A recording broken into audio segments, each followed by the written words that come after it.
Alright, so I promised that we were going to go over Sharn. Well, we reviewed Sharn last night.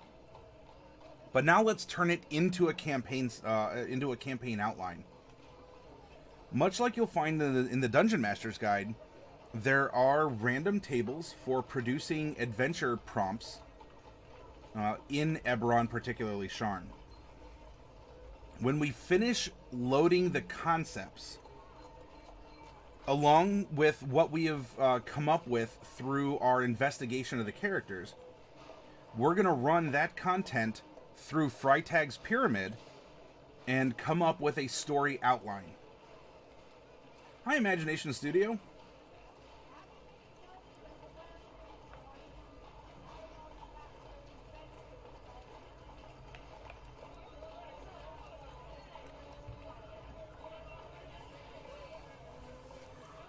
So don't worry about what this pyramid is just yet. We'll get to it, but we have to have the content to put into the meat grinder first, right? So this is going to get... yep, we are concluding Imagination Studio. We are going to make an outline of a campaign to take place within the city of Sharn, just inside the city, within the Eberron world. And this will conclude our 2-week evaluation of Eberron, and then we'll start on Wednesday with 2 weeks of review of Pathfinder 2nd Edition playtest version.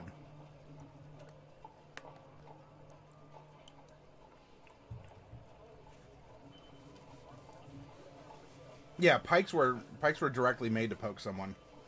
They don't have the extra little axe head or hammer.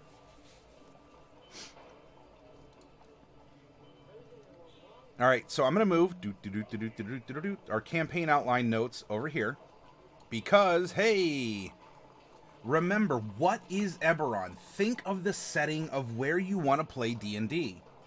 Who are the people that live there? What do they do? What's the gist, right? There's crunch that exists because of fluff. And there's fluff that exists because of crunch. Why do we have dragon marks? In Eberron, it is a world of magic. And in fact, that's the first point that they make.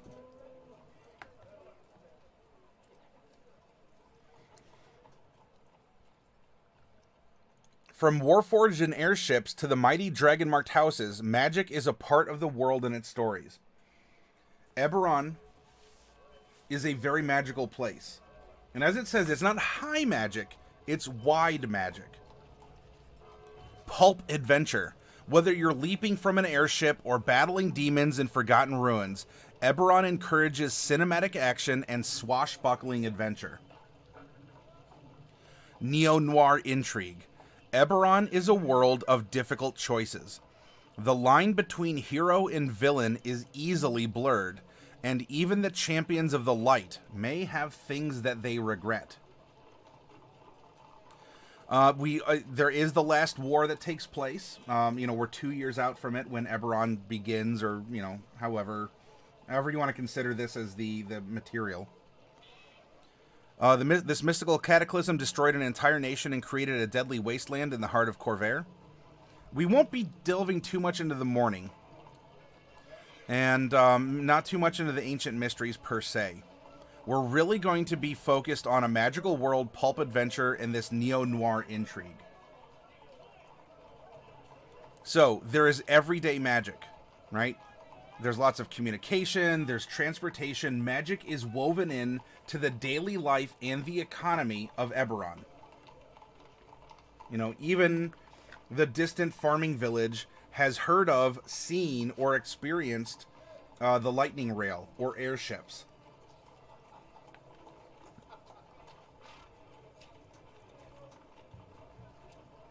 Hey, yeah, if it provides you inspiration, Turvin, for sure.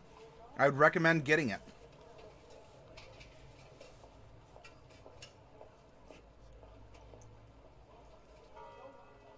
There are many people who live here that just have access to a couple cantrips because it's a part of their job. So almost everyone, right, has like level 1 or level 2 magic of some kind, like cantrips or level 1 spells. It's just a part of the everyday economy. These are conveniences. They are services. Right? You take your shoes to a cobbler to get fixed and they cast mending on it. Because mending isn't while it's a cantrip, it's not only meant for wizards in their high ivory towers that are isolated, 2 per continent, if it's a big continent kind of a thing. Everyday magic exists in Eberron. That can be good or bad. Because if you run a magical character, people aren't going to necessarily be cowed or wowed by your magic, and the ability to detect magic or for people to identify what you're doing will be, well, it'll be more recognizable too.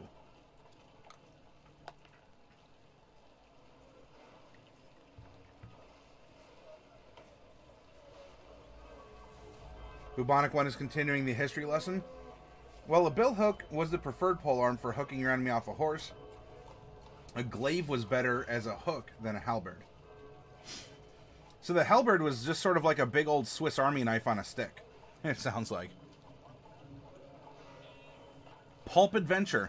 We're loading this content in our brains because we want to try and reflect this in the story that we want to present. Eberron is a world of swashbuckling adventure and two-fisted action. Whether you're a DM developing an adventure in the world or a player preparing to explore it, here's a few things to consider. Exotic locations, lightning rails, airships, and other forms of transportation can facilitate travel to exotic locations. Adventures could take you to the colossal ruins left behind by the giants of Zendrick, the warped landscape of the Mornland, the dark demi-planes within the underworld of Kyber. We're going to be staying in the city of Sharn that is like a mile-tall series of towers. Even if you prefer to stay in a town, you could find yourself, in the mile-high towers of Sharn, or the ancient goblin tunnels that lie beneath it. What are the stakes? What's better than a battle on the deck of an airship? A battle on the deck of an airship that's about to crash. Look for ways to raise the stakes of a scene, so players feel that every decision matters. This could be driven by the consequences of failure. Through your actions, you're protecting your friends, your house, or your nation. It could be about time. The alarm's been triggered, and you only have 6 rounds before security arrives. Such things can even be incidental. Did you start a fight in an alley behind a bar? Now you notice the drunk ogre sleeping in the corner. If he wakes up, this could get ugly. Player characters are remarkable. Eberron is a world in need of heroes. Lingering tensions of war remain. From the fanatics of the Emerald Claw and the mad cults of the Dragon Below to the flesh-warping Delkir and ancient archfiends, Eberron faces many threats, and there's no one out there to stop them. In Eberron, the gods are distant and don't directly intervene.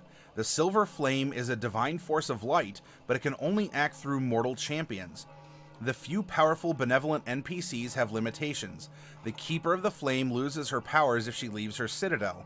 The mighty Great Druid is, well, a tree. Most of the powerful people in the setting are driven by selfish goals. If the Tarrasque comes to Sharn, there's no one else to deal with the problem. The fate of the city is in your hands. This is something to consider in developing your character and choosing your background. So it's getting into, a little bit here. It's saying, well, you might want to use hero points. The heroes of pulp adventure are often able to overcome seemingly impossible odds. One way to reflect this is to use the optional hero points rule from Chapter 9 of the DMG. This is optional. Hero points change the balance of the game and give player characters an opportunity to turn certain failure into success. It's a way to make heroes feel larger than life, but it's not a good match for every story. Think like the concept of inspiration points, but more.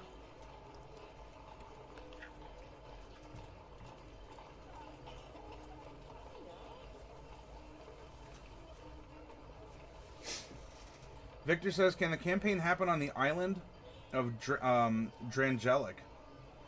That would be a nice and interesting setting. It would be an isolated place surrounded by magical fog, and the players would have to find their way through it. I could use this in my campaign. Well, Victor, if you want to translate the elements of what we're doing into a game that you're producing, you are welcome to do so.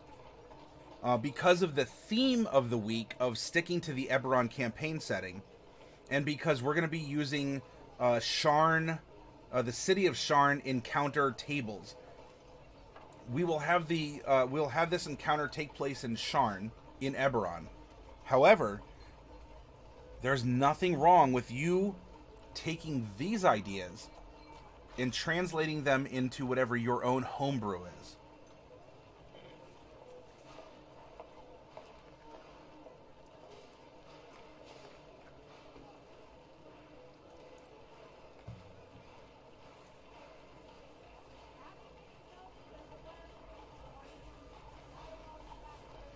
I said to my player, if you're about to die, you get a Superman situation. Kind of like these hero points.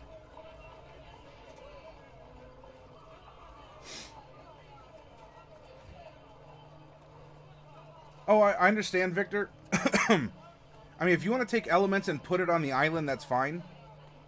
But I do want to stick to... I want to stick to Sharn for the exercise, for reasons you'll see here coming up. And if we can, after we're finished, if we can translate some of that elsewhere, I'll even be happy to help you do so.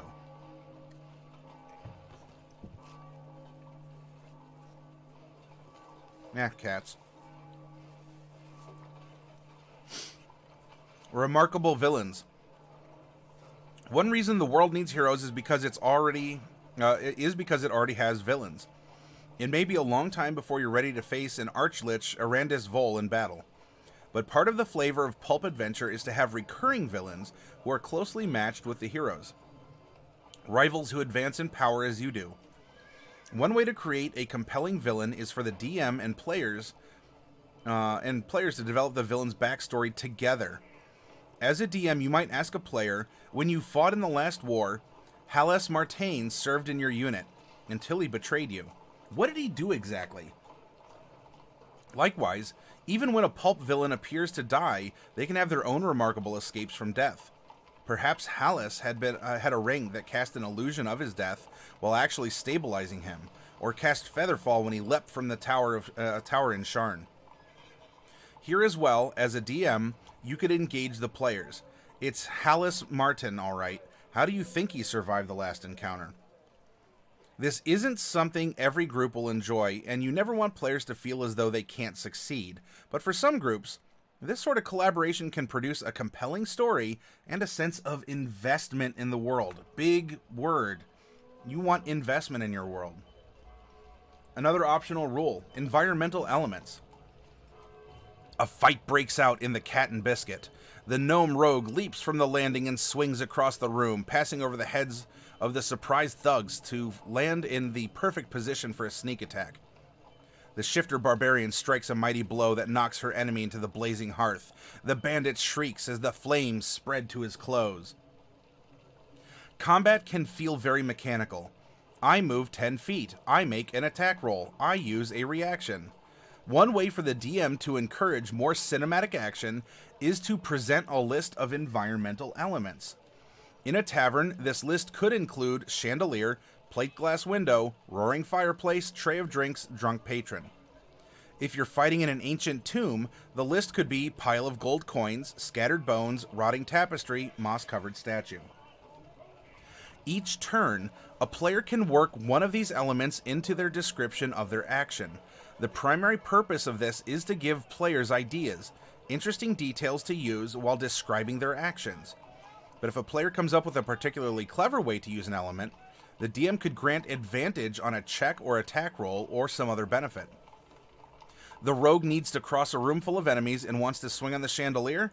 As the DM, I'd let them make a simple dexterity acrobatics check to avoid opportunity attacks, essentially getting a free disengage action. Environmental elements are always optional and largely cosmetic.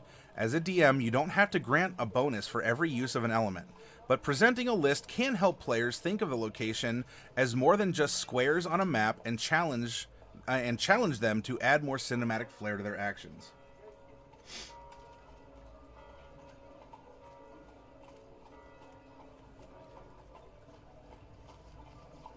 Neo-noir intrigue.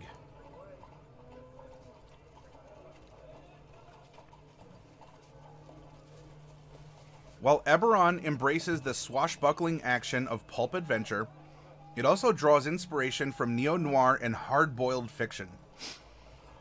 It's a world where stories don't always end well, where there isn't a perfect solution for every problem.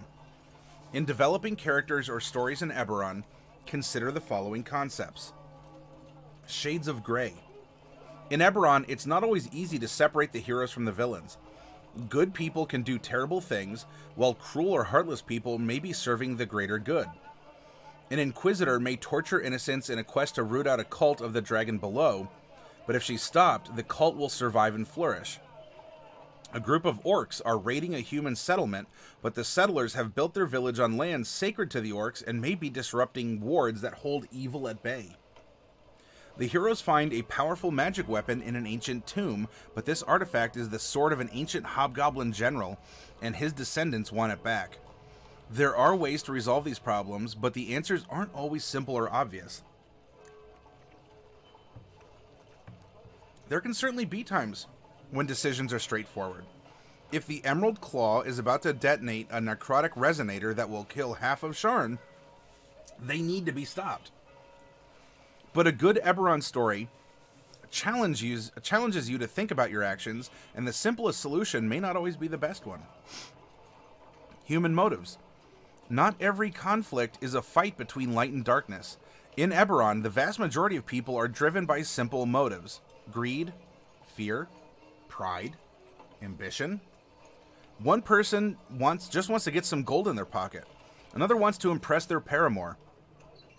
A leader forcing the Five Nations into war is driven both by fear of their neighbors and the sincere belief that Corvair, which is the main continent, that Corvair would be better under their rule. There are ancient and primordial forces at work in Eberron, but there are also misguided patriots, religious extremists, and dragon-marked houses looking to wring a few more pieces of gold out of Corvair. There are spies who will do anything to protect their nations, and petty criminals trying to build empires. There's a place in Eberron for selfless heroes and truly vile villains, but there's a lot of middle ground in between.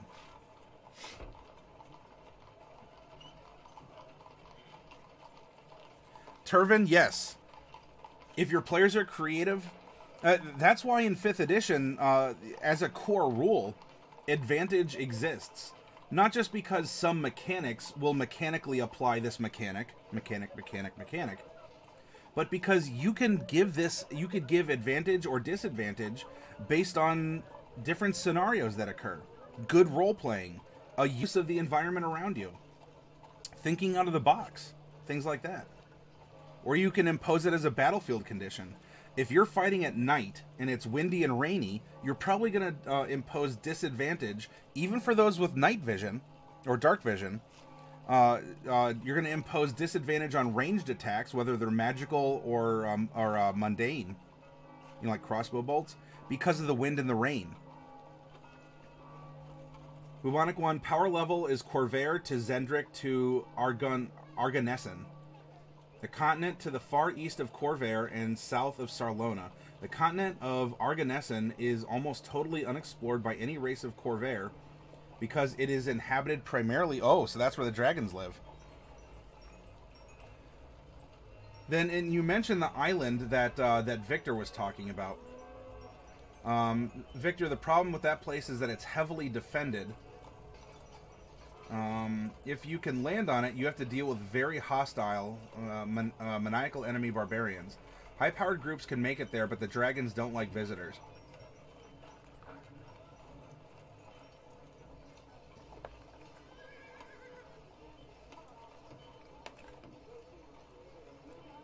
There's an island like that, Victor, but it's on... Oh, okay, and then we get into what you're talking about.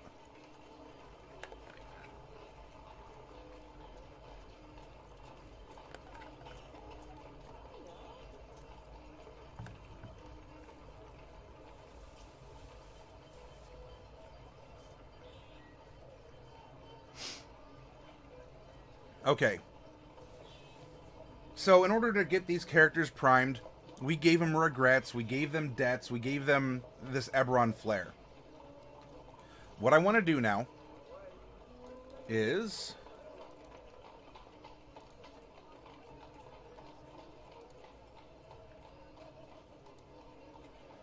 we're on our way to Sharn, the city of towers. Okay. Different backgrounds. Okay. By the way, as you saw, here's a map of Sharn.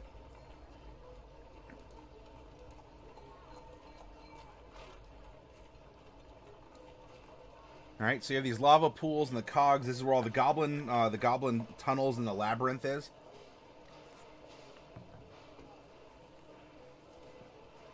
You have the lower city, the middle city, and the upper city. The upper city here, we're talking this stuff is like a mile in the air. And all these areas here are different towers where people live. There's shops, warehouses, all of this. It's a very vertical city. And then on top of that, even still higher, is the Skyway, which is like the super, cream of the crop, rise to the top. It is a floating portion of the city that is above even the upper city.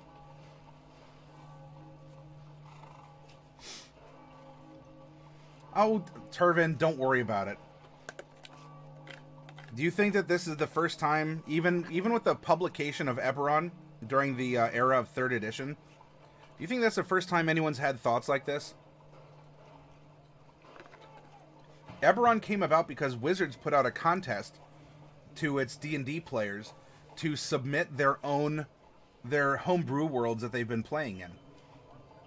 And they sorted through the different homebrews, and Eberron was the one that was chosen. But is everything about Eberron itself original? Mm-mm. And Turvin, if you've never played Eberron or heard about it, and yet you have these same ideas, does that mean that you've copied Eberron? No, no, no. Not at all. You shouldn't feel embarrassed or ashamed or anything like that, Turvin.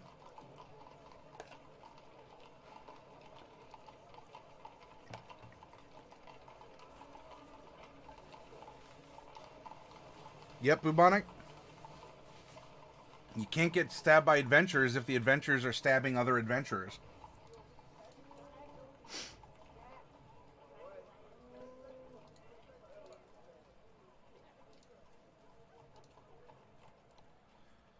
Okay, so last night we went through the city. We talked about the different quarters. And while they're quarters, there's 5 of them. So they're 20%ers, not quarters.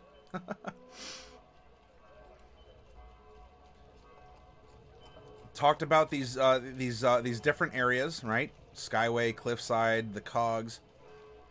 There's a chronology that includes holidays, and I'd consider instilling that in whatever campaign that you are brewing at home.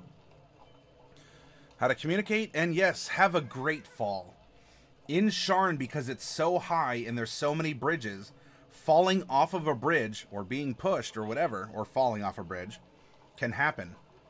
And you know what? There is a random event table for what happens if you fall off of a bridge in Sharn.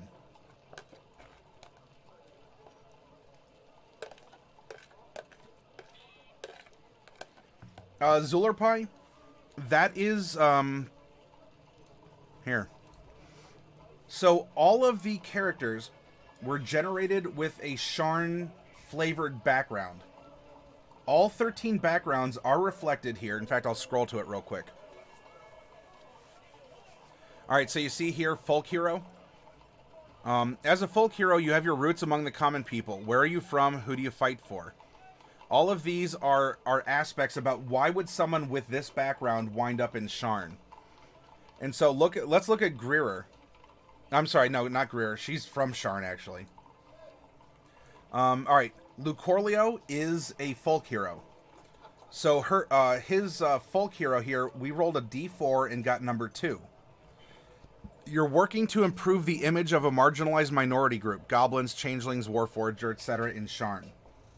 Now, that doesn't necessarily give an origin, so he could live in Sharn, but this is what he's been doing in Sharn. This is why he's a folk hero in the city of Sharn, because he's trying to step up and improve the image of goblins in the city.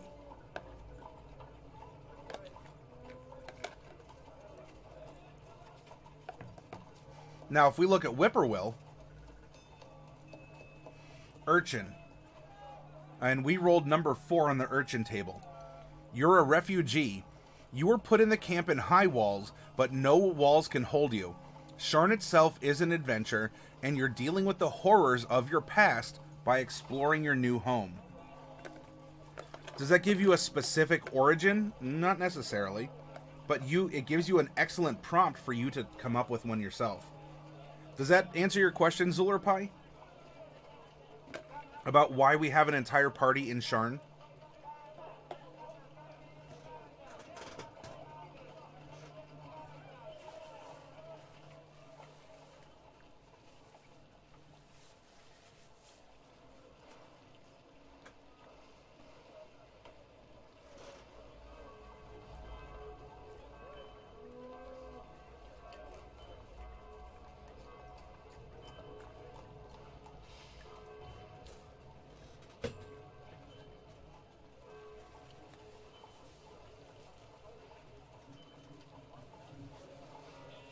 They're in Sharn for different reasons, and they have been for perhaps different lengths of time, which is why we did this party building exercise first, where we discovered that apparently Whippoorwill is a study of Greerer, and so there's already this connection that's been made.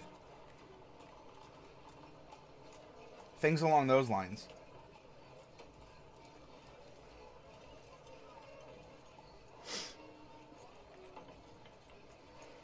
And by the way, you want some more story ideas? It'll talk about not only the location, so here's the Central Plateau Quarter.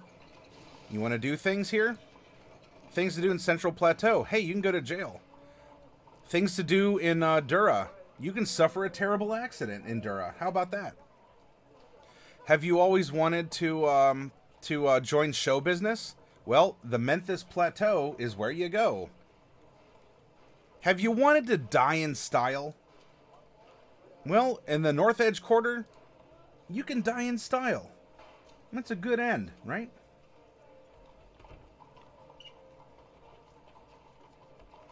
Have you ever wanted to hug a shifter?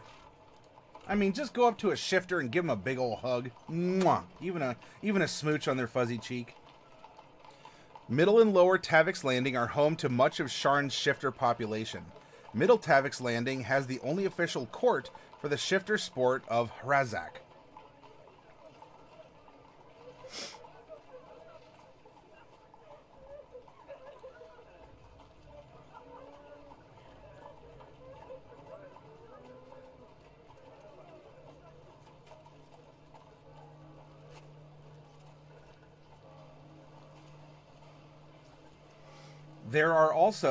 There's a whole area here about criminal activities. There are 4 different kind of guilds as well. Boromar Clan, Dask, House Tarkanan, and the Tyrants. And there's other things, right? There's even a popular local drug.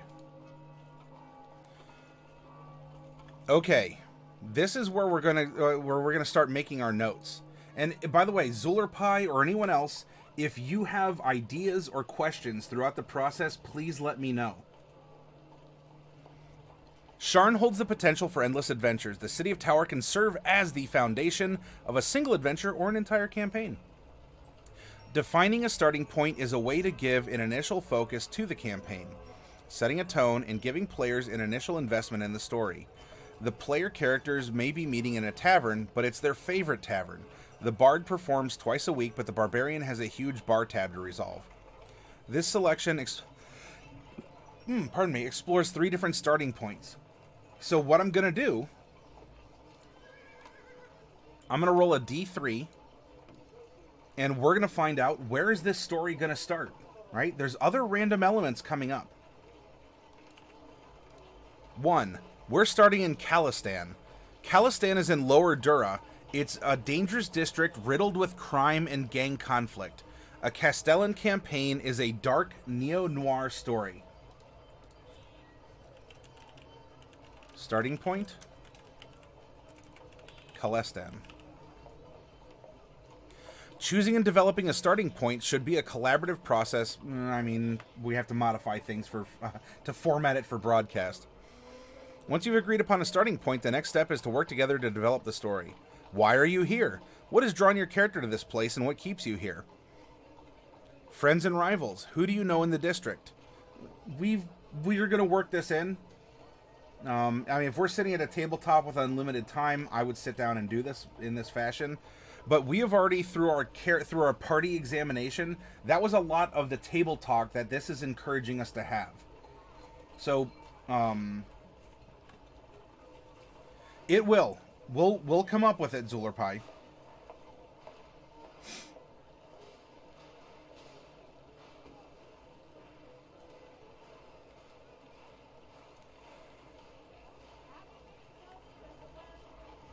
But these are considerations for just that sort of thing, right?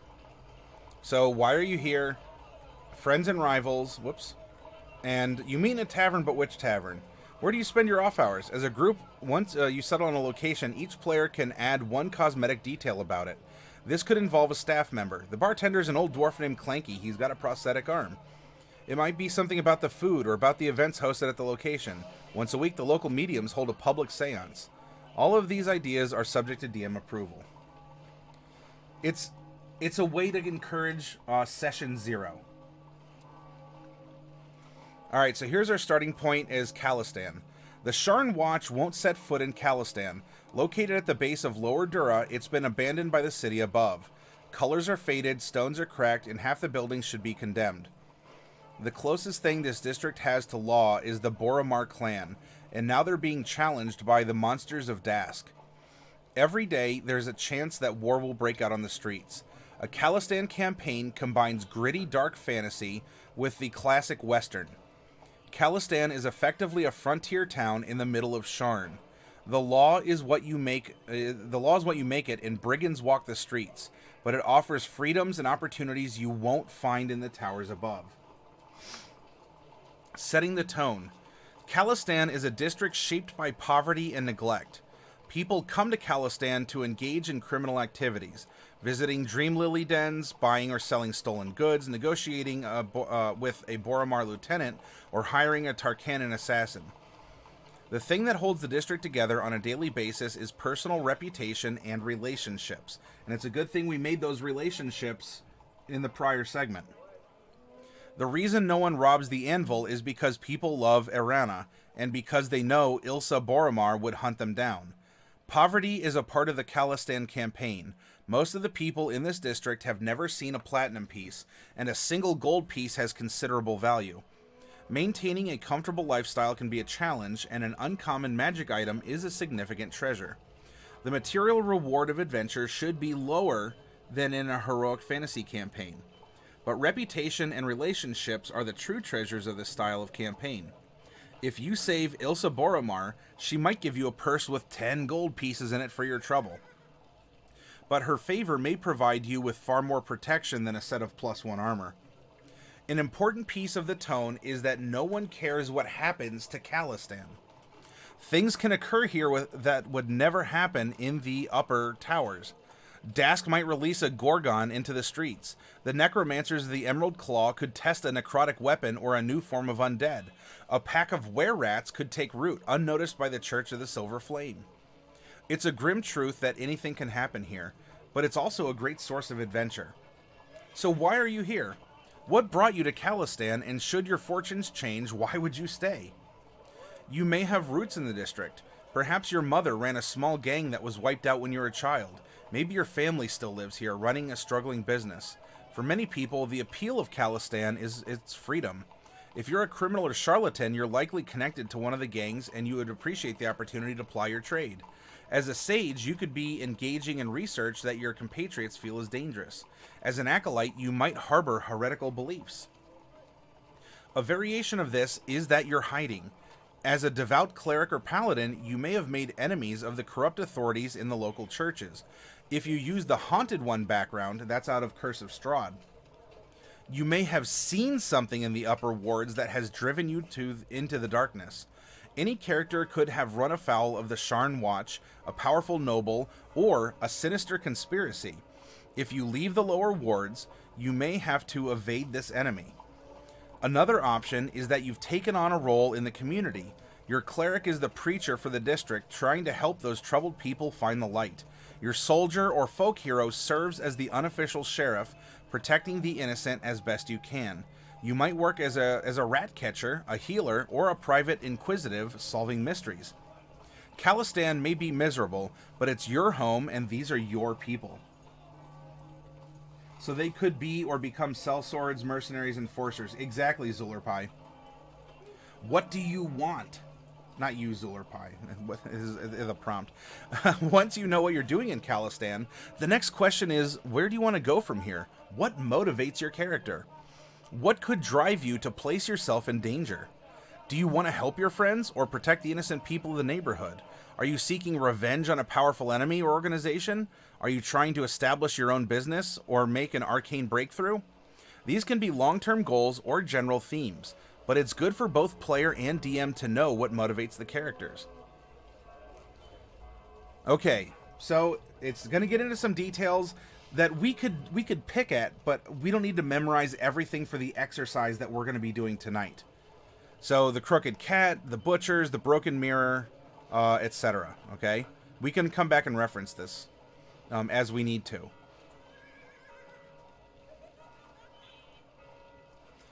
We don't need to worry about Cliff Top, and nor Morgrave University.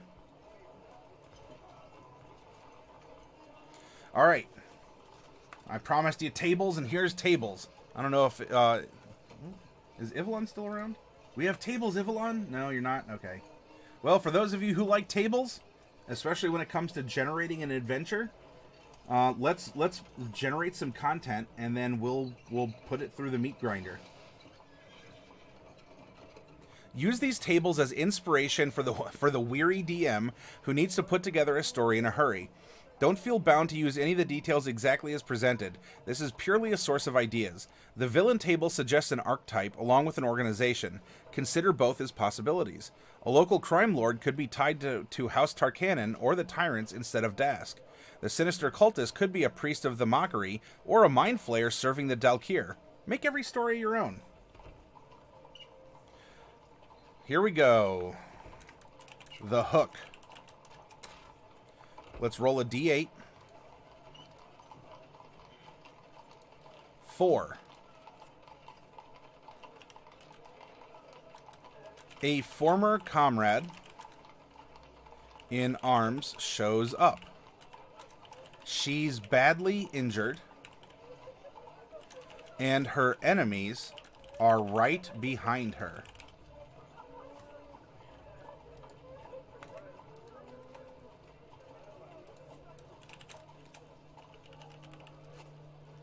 The villain. Roll a d12. 3. A local crime lord. Boromar clan.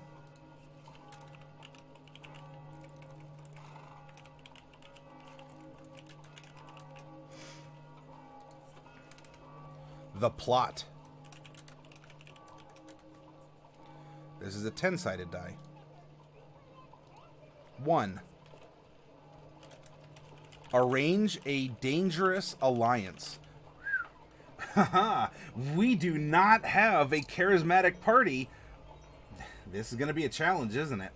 We'll have to maybe show our strength instead of a pretty face and a wink.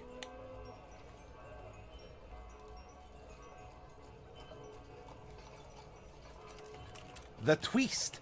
What a twist. D8. Also number 1. A friend or former ally is working with the villain. The final scene is in 4. A Kenneth Forgehold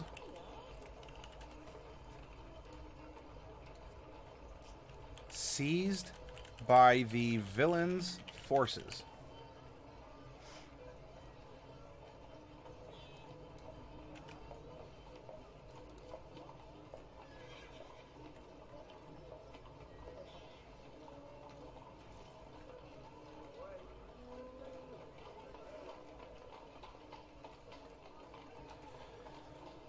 Okay.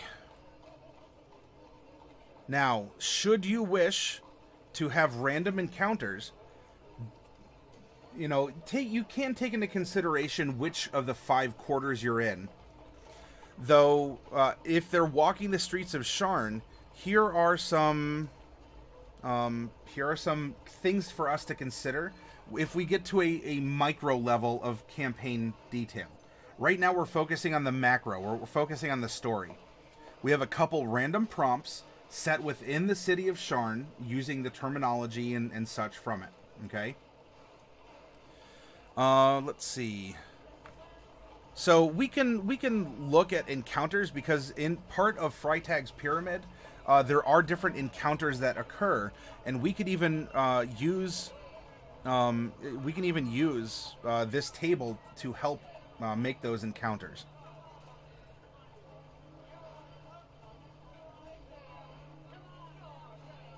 All right, so it goes to 40. Warforged be gone. Curse House Cannith and the Warforged. Destroy them before, etc. Rabble, rabble, rabble, rabble, rabble. You know, if it does go to Middle Sharn or even Upper, there are different encounter tables for this as well. But this would be something we're looking at, or that we can refer to.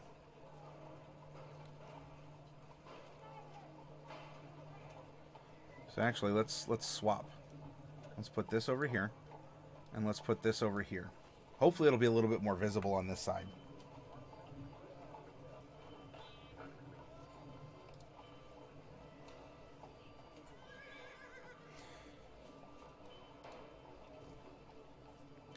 Now, as it was pointed out,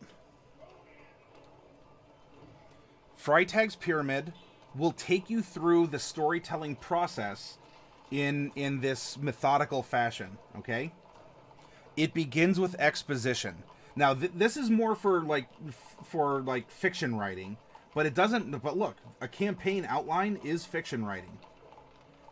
We'll have to account for variables because does a party always do what it what it's asked? No, but we can still get an idea. And if we have a general guiding light, kind of these points, these stars, then we can wibble wobble back and forth, but we'll always go to that next point of light before heading to the next one and wobbling our way there. So exposition, background information of the plot that includes characters and setting. This is kind of the session 0, right? As the supplement is asking us to sit down, discuss, even to discuss the villain, if we wanted to, which I think we kind of have already, right? It's this double-faced person who lives in the upper clouds of Sharn, but is also stirring up trouble down below. One PC is wanted. There's actually 3 PCs that are wanted, Zulurpai. When we were making our characters, Greerer, you have a price on your head. Until you settle things with House Thrash, you better keep an eye out for bounty hunters. You've got a price on your head. Until you settle things with House Thrash, you better keep an eye out for bounty hunters. You've got a price on your head. Until you settle things with House Thrash, you better keep an eye out for bounty hunters.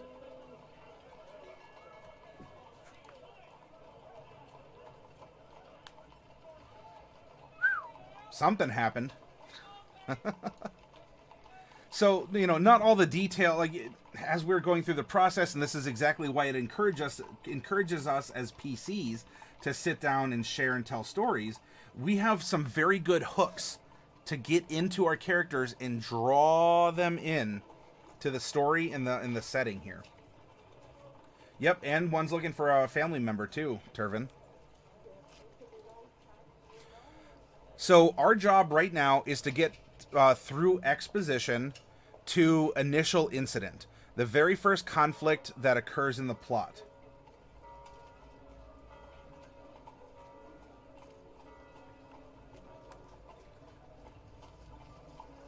Seemingly so, right?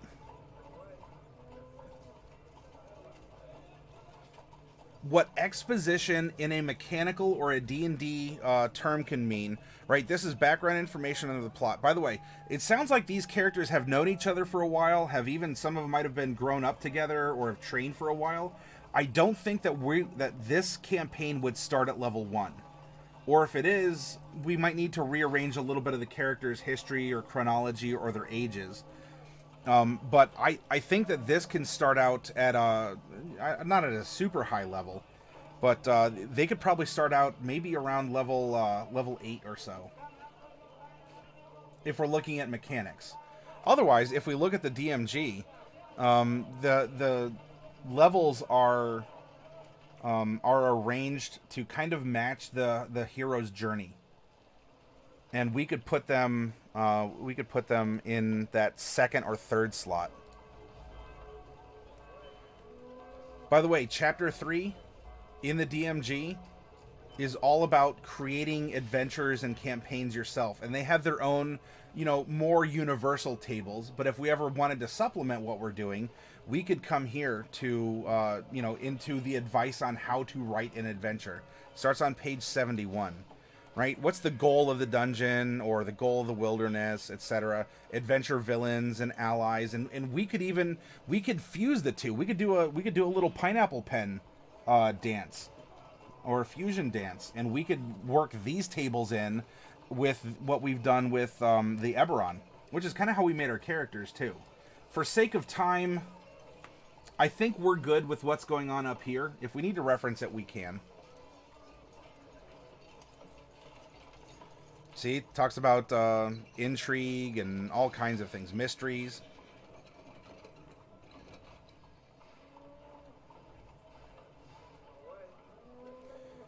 Oh, I forget the area that we talked about, where it was going through. Yeah, by the way, different types of fantasy.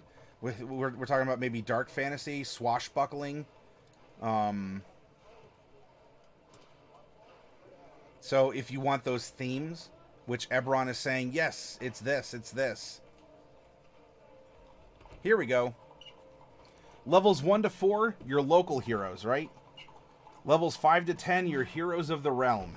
We're probably going to be starting in this tier, right? We've already trained, we've already had connections, we've already been set on our archetype paths of whatever they are.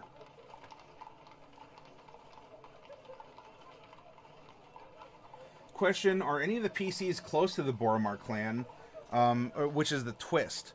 I don't think any intrinsically were. Let me go to that real quick.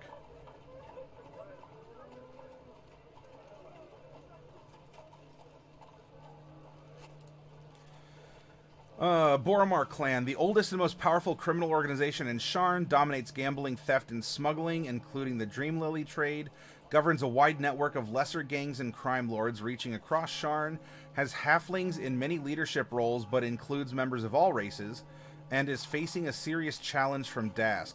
The Boromar clan began with a family of halfling immigrants from the Talenta Plains. Today, the Boromars are one of Sharn's most influential families.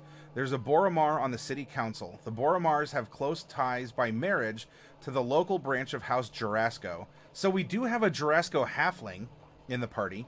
Boromars can be seen at every Skyway gala, but it's an open secret that they've been running crime in Sharn since the first days of the city. They've been bribing the Sharn Watch for so long that in many districts the Watch effectively works for the clan.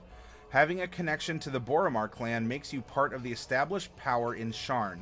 It's an organization that values tradition and prefers to avoid violence. However, you'll be expected to respect the hierarchy and follow the rules. And you may be targeted by Dask.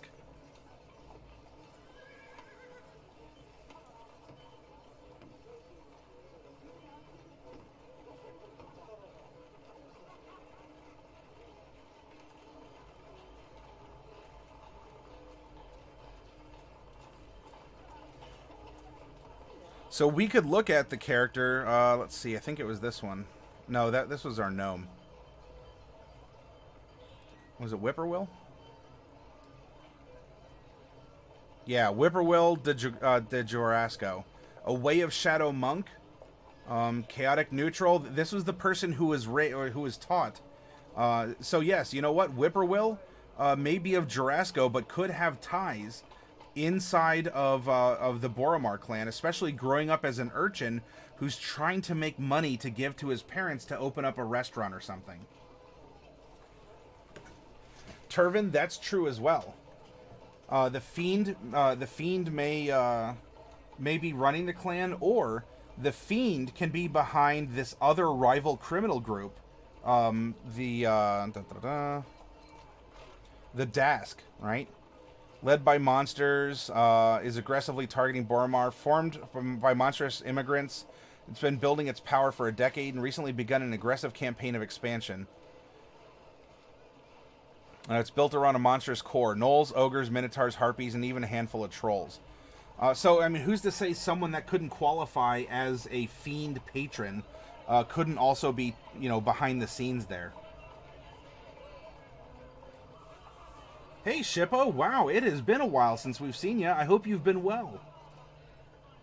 Oh, waits for the ad to end. Yep, that happens. It's fine.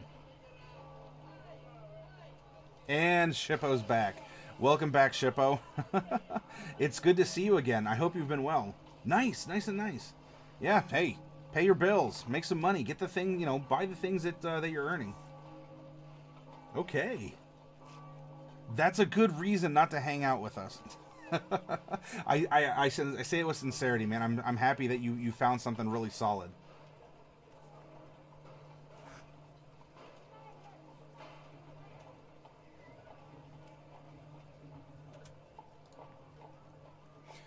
All right, so we definitely want our campaign to open up. We're already, I mean, Heroes of the Realm. I mean, Realm sounds like a really big area. We might be heroes of our level, our quarter, something along those lines.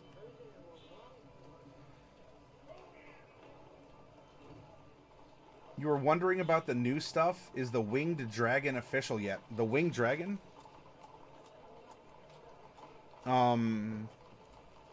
I don't think so. If it's Unearthed Arcana, then no, Shippo.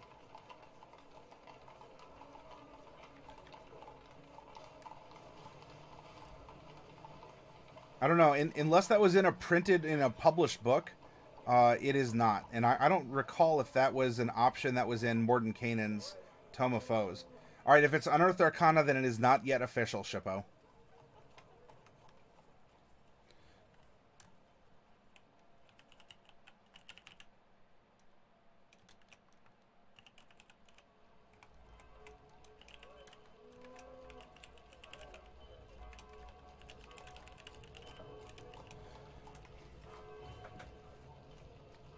All right, so here we need to have our exposition.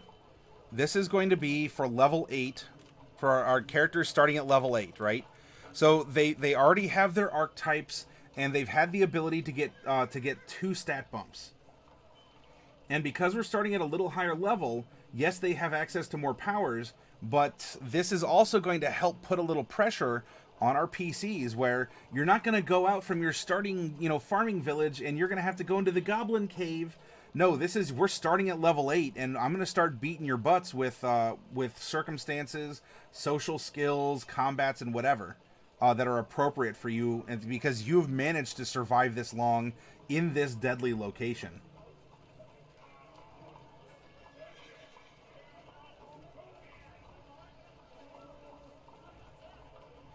So we start here, and we need exposition, right? Background information of the plot that includes characters and setting.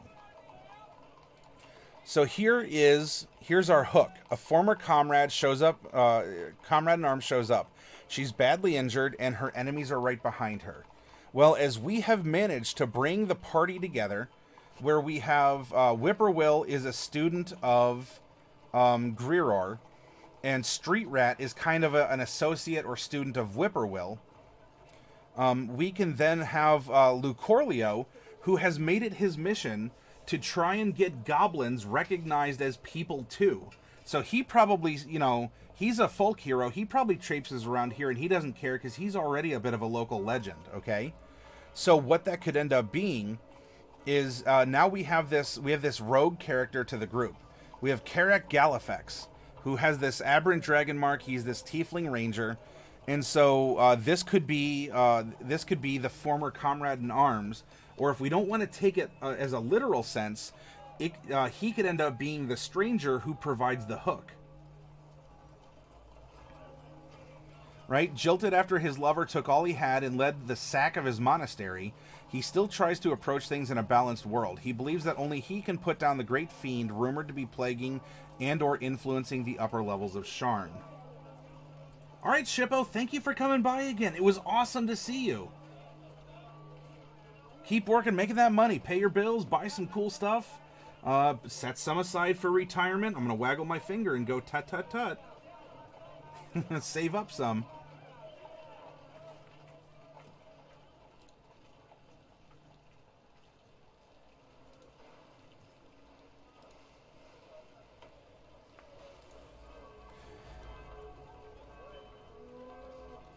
Alright, so in the scene, the players start at, and we'll use the direct prompt from the Wayfinder's Guide. Start at their favorite tavern. An injured Karak comes in, and Whippoorwill is the only one who can readily heal him.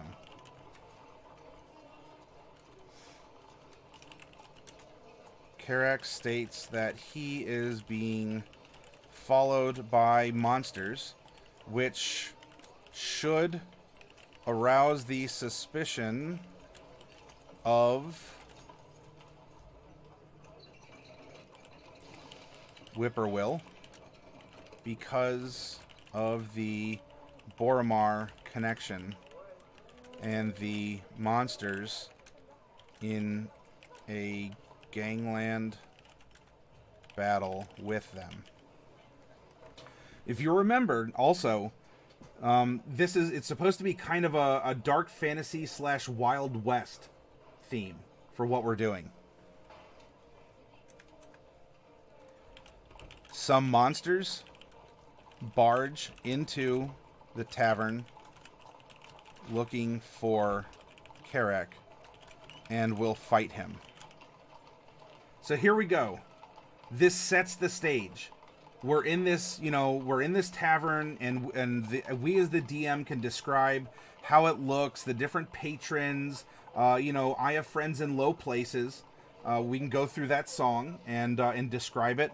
Now there's someone who's in need, and Whippoorwill could even sell his healing gift if he really wants to be opportunistic. That's really up to him. He's chaotic neutral. I help people who help me. That's what keeps us alive.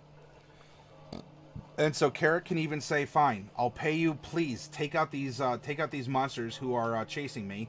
Whippoorwill will probably smile and say, "Monsters, you say?" And then we're gonna have a good old-fashioned bar fight to open things up. And you want to talk about also the concept that is instilled in Eberron about using the environment around you. If you're my PCs and we're running this, and I give you little note cards that says bar counter, glass pitcher, round table, whatever, one of those kind of ramshackle pianos or something. Could you use that in a bar fight? Yeah. So here's our exposition. This is going to set the stage and be our tutorial. Maybe we'll do a skill check, something along those lines. Or after the fight is done, we can even say, "Fine, congratulations, you've leveled up to 9. If you want, we can move the goalposts of the milestones. But level 9, the players must now track an escaped assailant in order to find out more information." Now, the reason why they'd want to do that is because Whippoorwill has this Boromar, kind of Boromar blood-ish, as well Greerer, look, she is sent down here to get information, to bring back up to her house. So she wants information on what this was all about. Lucorlio, if we somehow work goblins into this, Lucorlio is going to want to go, because that's his gig. Carrick obviously wants information, and Street Rat wants to hit stuff. I mean, he's more three-dimensional than that, but if his friend Whippoorwill is going and is enthusiastic, what does Street Rat have to lose? He grew up as a street fighter in the slums. I mean, this couldn't have worked out way more perfect for the party we randomly generated, huh?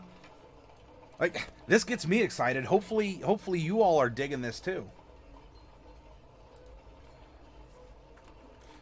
We can invoke a skill challenge here and provide with plenty of description and encounters. Or if not a skill challenge, we can use a chase sequence from the DMG. Because there is a way to conduct a chase, and especially in an urban environment. Zulurpai, for example, the short PCs can tip tables over and use them to recover shields. Exactly, Zulurpai. Yeah. Well, I mean, the Tiefling can crouch behind them, but yeah, all the short races do, they just stand up and go, whoop. That's a good idea, Zuler.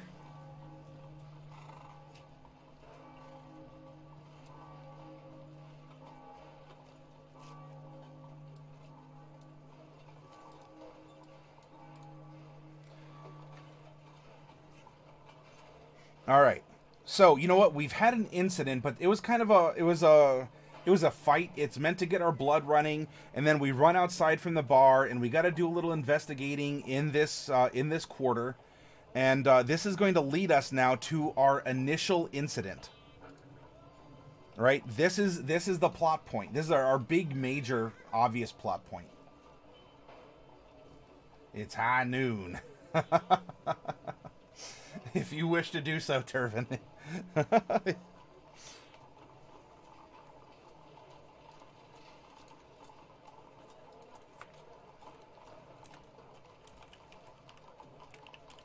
So, level 10, we have our initial incident, and in fact, I think that we can refer up here. A local crime lord in the Boromar clan is going to end up being the villain. So maybe he's a traitor. Or the fact is that this local crime lord is this fiend instead of who he says he is, or something along those lines. Maybe he shapeshifts or whatnot. So the investigation, which, by the way, sneaking in and investigating, that's our party's jam right there.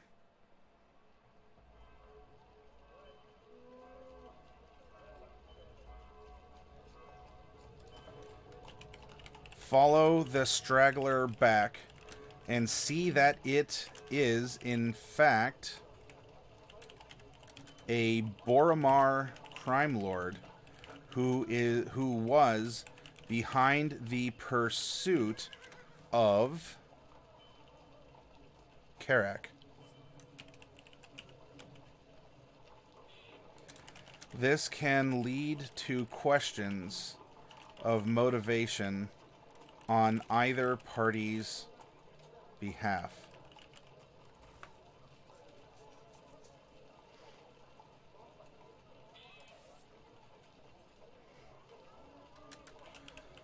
Prompt a... They got the easy investigation. Now we're going to give them a bit of a challenge. Prompt a social interaction between Whippoorwill and let's name our boss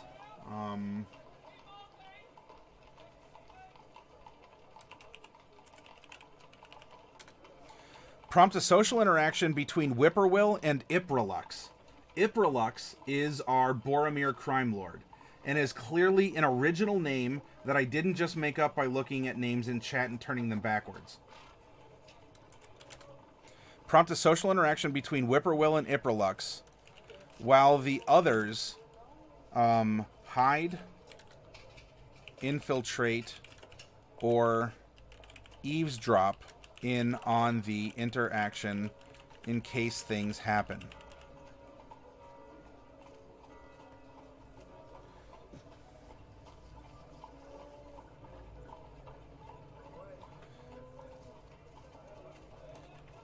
It was a mistaken identity, or some other excuse can be thrown out there once the crime lord is challenged. And of course, you're going to have this, you know, this young up-and-comer in the Boromir crime family be like, oh, okay, well, I showed this elder what for. Meanwhile, that win was way too easy. And it's probably because this crime lord didn't want to get caught in something else, or to have too big of an investigation. So it's really easy to just, I don't know, pay someone like 10 gold. Hey, remember, gold's very valuable here. Look, kid, I'm going to pay you 10 gold and you saw nothing. Okay? Of course not, Zulurpai. Look, does Ipralux sound like a cool name? Be honest with me. You'd name him Dr. Ipralux, and he'd just be called the Doctor.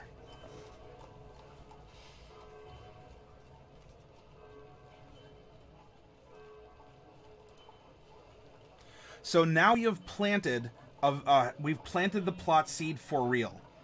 There was a mistake, quote unquote, made in this family. A boss, you know, was looking after someone and has apparently just given up the chase after so long. You know, meanwhile, I don't know. Does Karak know? Did we scheme as this Eberron guide wishes us from DM to PC?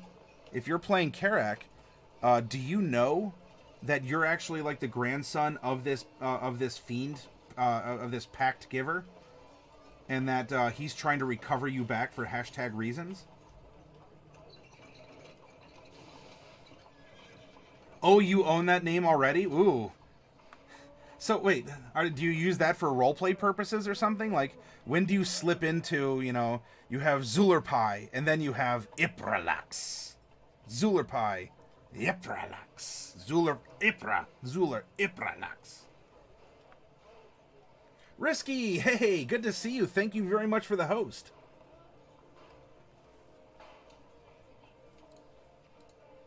And now that we've been set on this course, there's rising action. 3 major events that add suspense or tension to the plot, complications or frustrations that lead to the climax. So we're gonna have 3 levels now, right? So we have level 11, level 12, level 13. So we have, and then we have level 14, climax. Event 1, Event 2, Event 3. So I guess we'll call this the initial incident.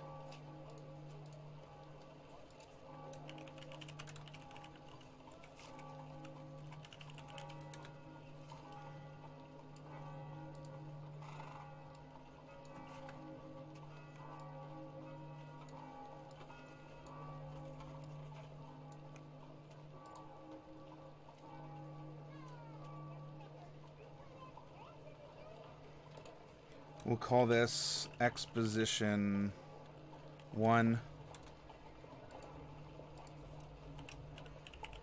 Exposition 2.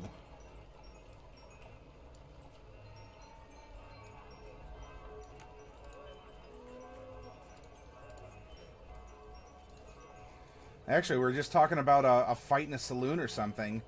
If I recall, we have something like that here.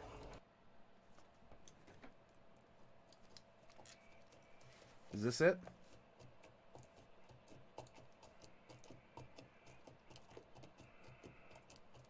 Oh, this is like clopping through a city. There's actually like an Old West saloon. Give me a second, I'll find it.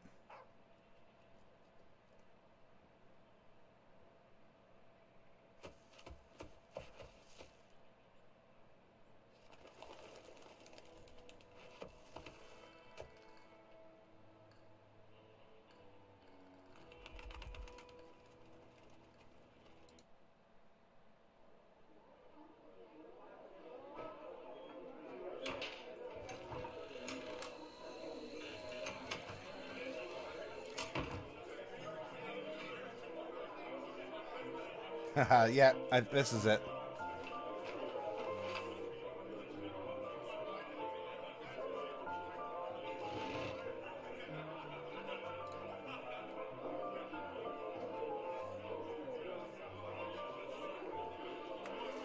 Turvin, I'm not really an author, but do you need to know the end of the story first? Not always. Although Turvin, we did see here, the final scene is in a Caneth Forgehold seized by the villain's forces. This seems to imply something that is happening about the end. But you know what? We're following a methodology, but we can still stream of consciousness how we want this to end. You don't always have to know it. Although we did a technique a couple weeks ago where you did. You actually started by writing down how you want the story to start and how you want it to end. And then we kept adding content to the middle that pushed the two apart until we had a full story.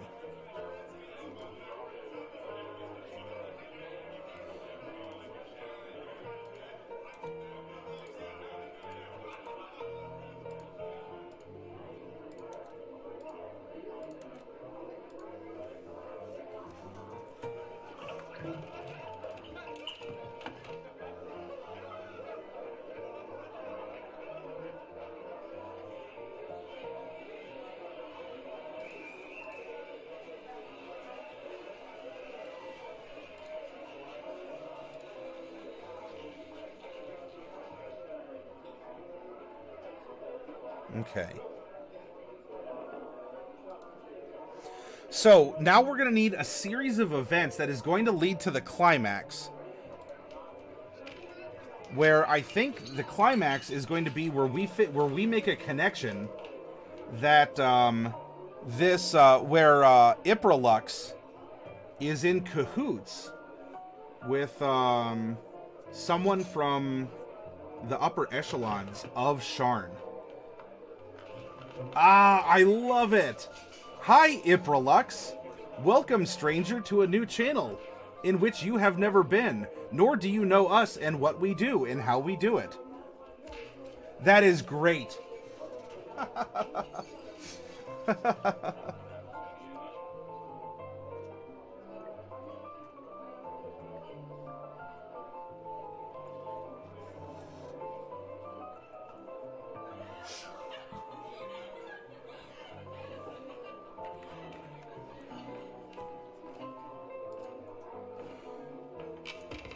Alright, at this point, because we do want to try and tap our different characters for things that they may be good at doing, we can offer some further incidents, right? So this has caused some questions, it's ruffling some feathers, and we need some rising action. 3 major events that add suspense or tension to the plot.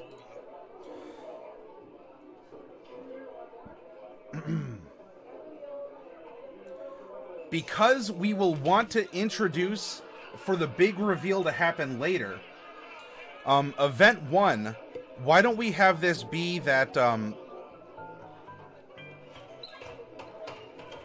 we can have this be that Lucorlio, whoops, not bold, Lucorlio is called to Skytop by his patron.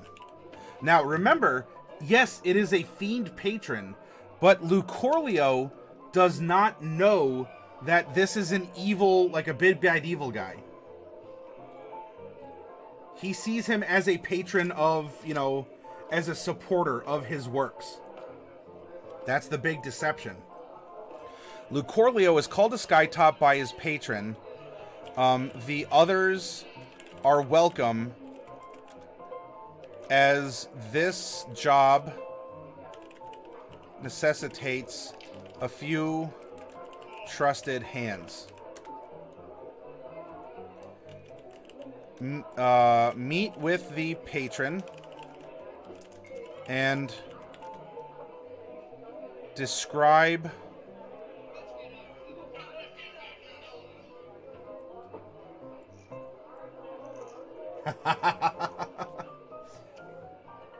That's right. So Donald McGoober, you just did an exclamation point who goes there effectively. So Lucorlio is called to Skytop by his patron. The others are welcome, as this job necessitates a few trusted hands. Meet with the patron, and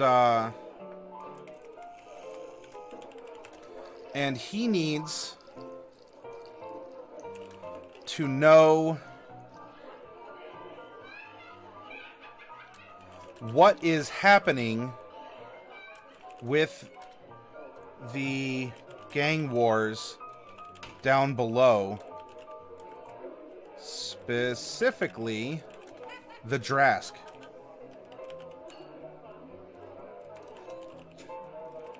Of whom he is actually a leader and is looking to see how much info was leaked.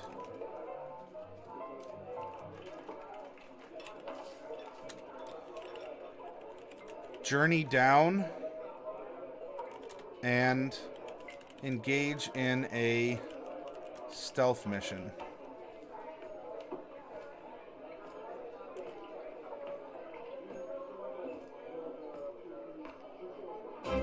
It's all in the use of the Mobius spell, says Iprolux. Thank you very much, Imagination Studio. Lend me your power.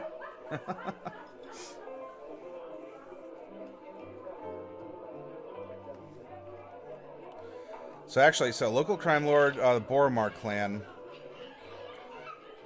So this, let's continue, is actually a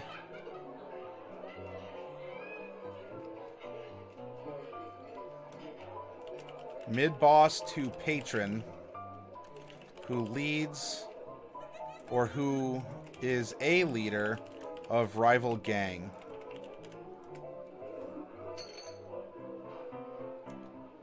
And wants to know, or no, and no, we had him, because we had the patron whose grandson or like great-grandson is a PC.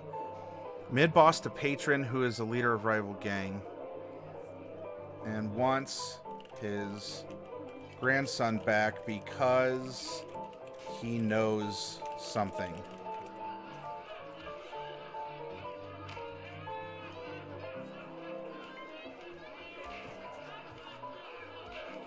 And so our rising action is going to be to facilitate the plot.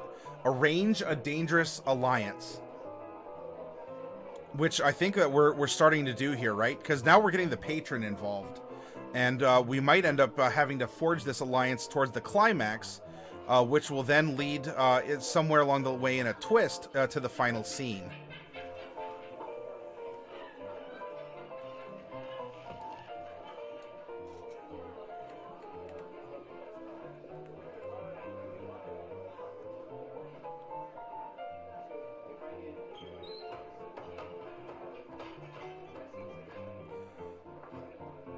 Was leaked about his grandson. Journey down and engage in a stealth mission to recover a particular file. I don't know. We can make something up, and you know, if it's not a file, then they keep notes in a magical gem or a crystal ball. But we give the adventurers a task to go get this back from this rival gang, right? And so that's event 1. Event 2, this is where we actually have a revelation, where it seems, by looking into this, into the file, into, we'll be like Final Fantasy X, they're looking into whatever the record spheres, or whatever they are, were called. And so this is now going to, like, Carrick's had a bit of a spotlight, but he was kind of thrust into things. So here we have Carrick. Oh, come on, no bold. Carrick is revealed to be a descendant of a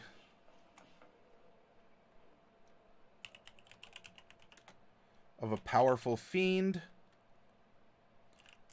that the rival gang wants to recruit or otherwise eat to gain his powers. That works, right? That makes sense.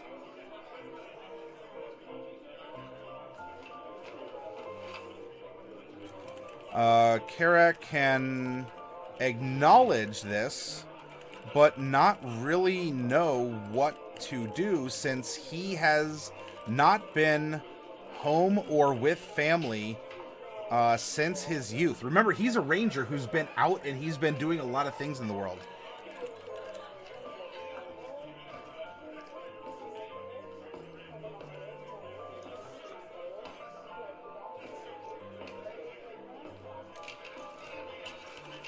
Imply recruiting him to the Boromar for protection.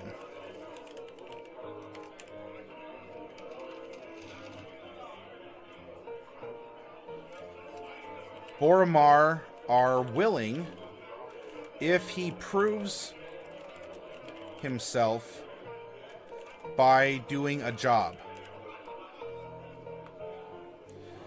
So now that he's back, and he's back for a reason that we can fill in, we're just kind of doing some stream of consciousness along a guided path.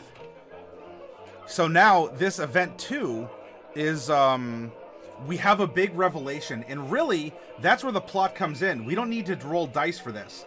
It comes into who Karak is. And we've involved now Lucorlio, Karak, and,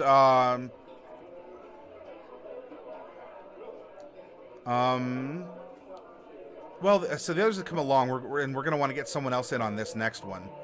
Boromar willing if he proves himself by doing a job. And that job can be, I don't know, steal something, sell something, fence something, get some other kind of info. This is a first draft. Let's keep the thoughts coming here, all right? So, event number 3, then, which is supposed to rise 3 major events that add suspense or tension to the plot, complications or frustrations that'll lead to the climax.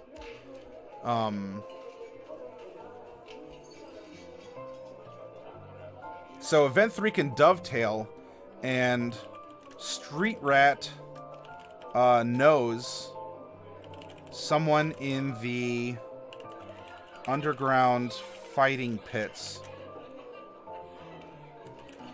who can get information about the job.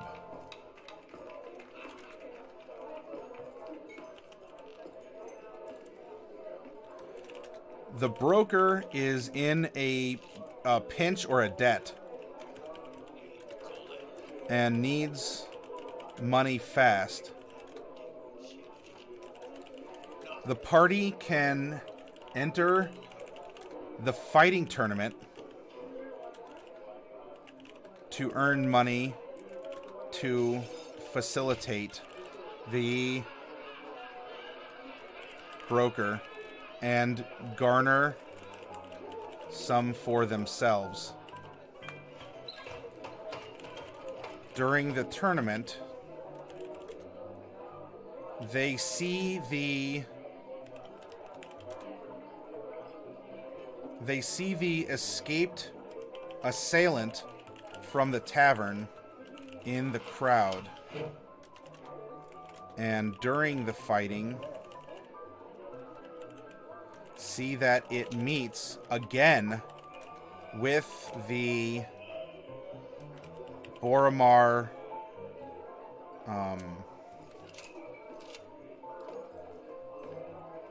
crime lord. Hey, Mew. That's what you look like. Never seen your webcam.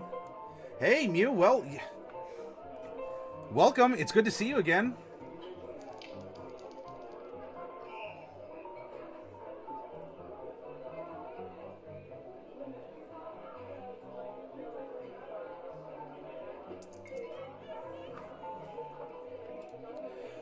Tournament. They see the escaped assailant in tavern. Okay.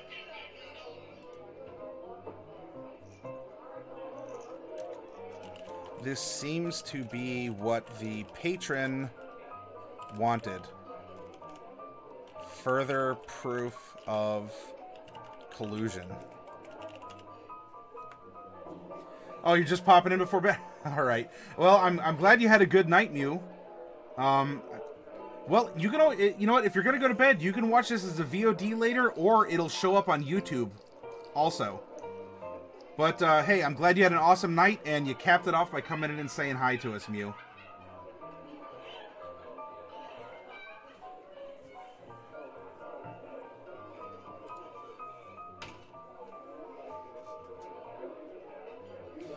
All right, at some point in time in this,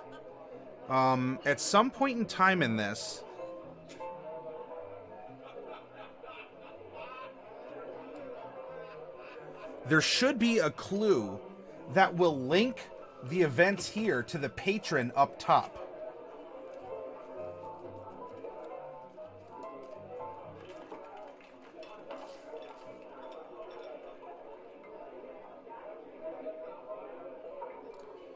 Right? So the most suspenseful part of the plot, the turning point for the protagonist's character. And then we have falling action, 3 events or less that unravel the conflict between the protagonist and antagonist that lead to the resolution.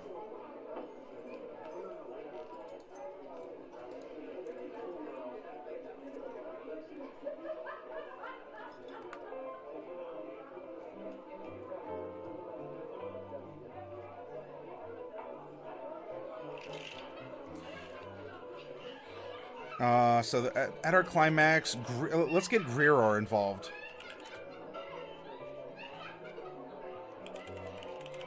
Greer receives word from her house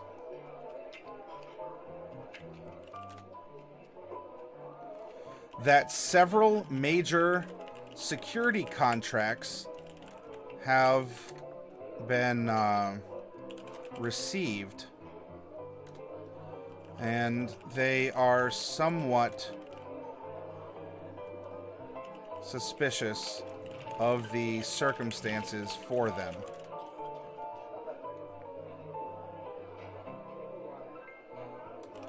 One of them is for the house of the patron. The party,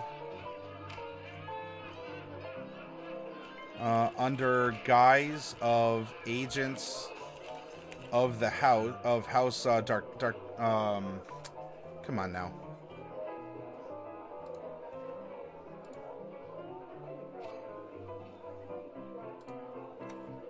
Of House Kunderic.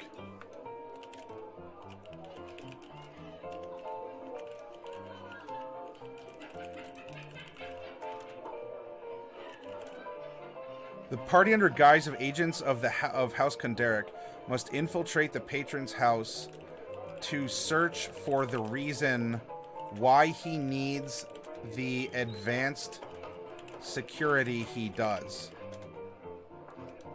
Therein, we find the turning point that the patron is Karak's grandfather,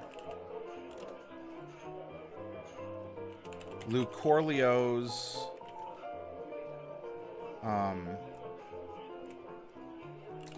grandfather, a fiend instead of friend slash lowercase p patron to Lucorlio, and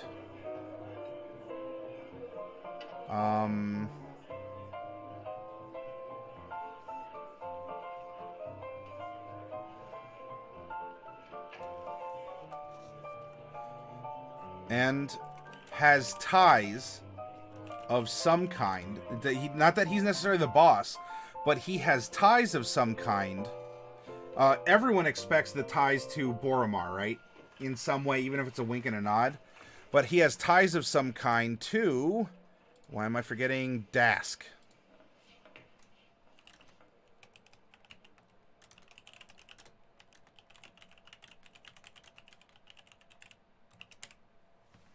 And so here's the climax. Where does the traitor come in?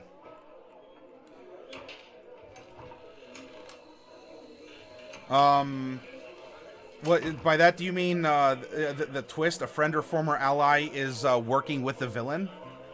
That will resolve in our downward.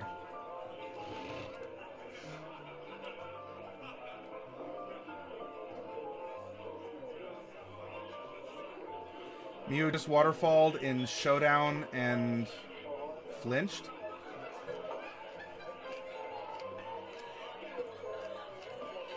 I don't know if I follow you, Mew.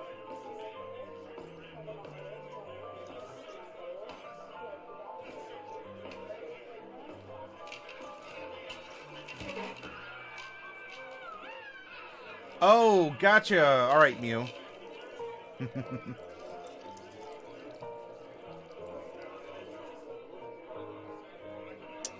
So yes, we need a twist. A friend or former ally is working with the villain. Or in this case, maybe at our climax, our twist is the climax. And in this case, our friend or former ally is the villain, Iprolux.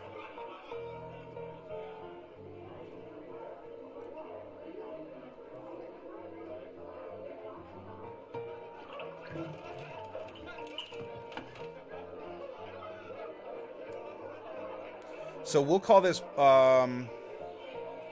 climax/twist.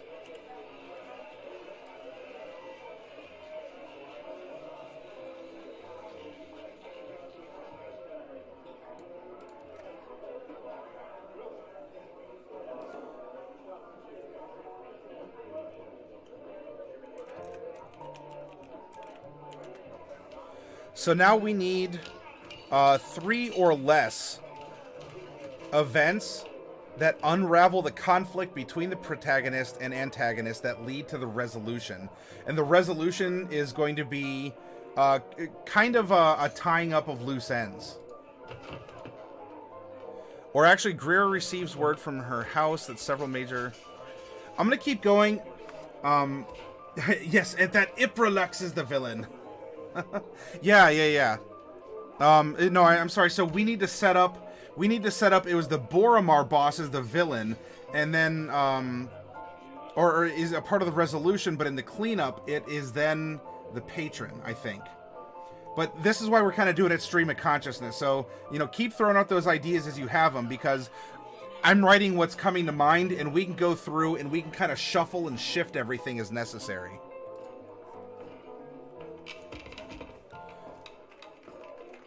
So we are now in falling action.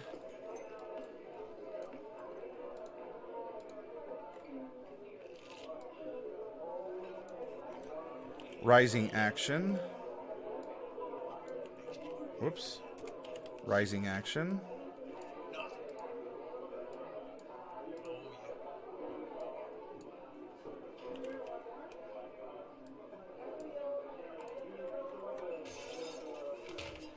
Falling action 1.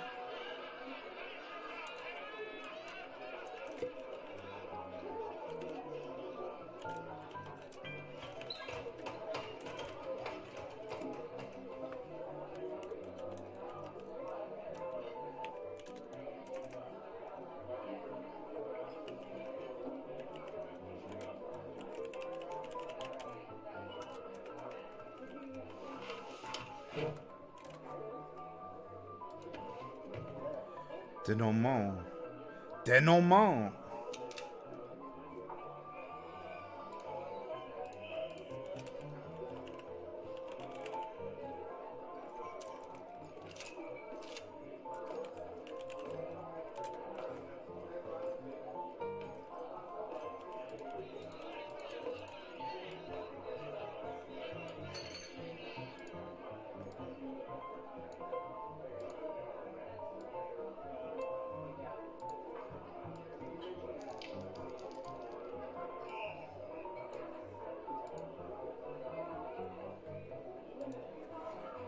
Yeah, well, the theme is supposed to be kind of dark fantasy / Wild West, and so we have a Wild West sound, like a saloon track going on in the background. Turvin, what if the patron is the boss of both clans, and he's just shape-shifting all the time? So he's just a big control freak, or likes to play games and thinks of himself as a god or something? Yeah, so the point is he's actually a double agent. trying to keep different pots stirring to use against each other, yet he is always profiting no matter who else is winning, right? Or who else is losing.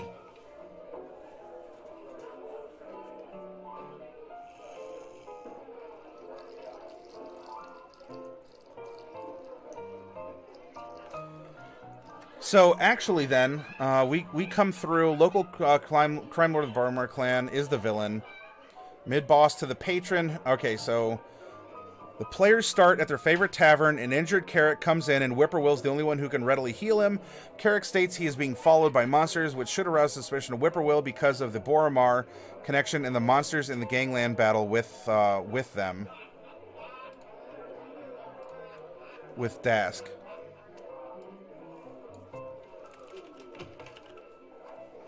Some monsters barge into the tavern looking for Karak and will fight him. The players must now track an escaped assailant in order to find more information. We can invoke a skill challenge here and provide with plenty of description and encounters. Or if not a skill challenge, we can use a chase sequence from the DMG. Initial incident. Follow the straggler back and see that it is in fact a Boromar crime lord who is behind the pursuit of Karak, despite the assailants being monsters of Dask. This can lead to questions of motivation on either party's behalf, prompt a social interaction between Whippoorwill and Iprolux, while the others hide, infiltrate, or eavesdrop in on the interaction in case things happen. It was a mistaken identity. Boss blows off report saying that he was using the monster and will have it slayed.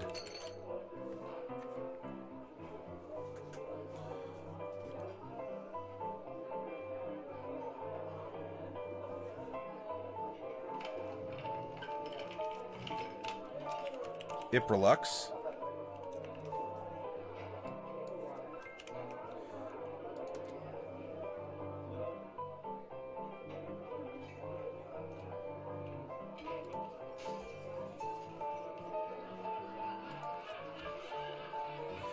Lucorlio is called to Skytop by his patron. The others are welcome, as this job necessitates a few trusted hands and will pay well. Meet with the patron. He needs to know what's happening with the gang wars down below, specifically the Drask, of whom he is actually a leader and is looking to see how much info was leaked about his grandson. Journey down and engage in a stealth mission to recover a particular file. Hint that, like almost everyone, the patron already has a connection to Boromar. Rising Action 2.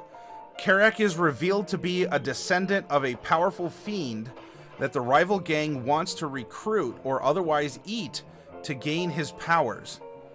Karak can acknowledge this, but not really know what to do since he has not been home or with family since his youth.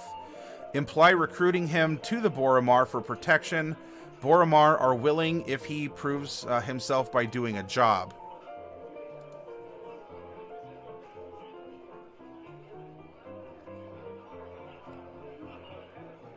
Street Rat knows someone in the underground fighting pits who can get information about the job.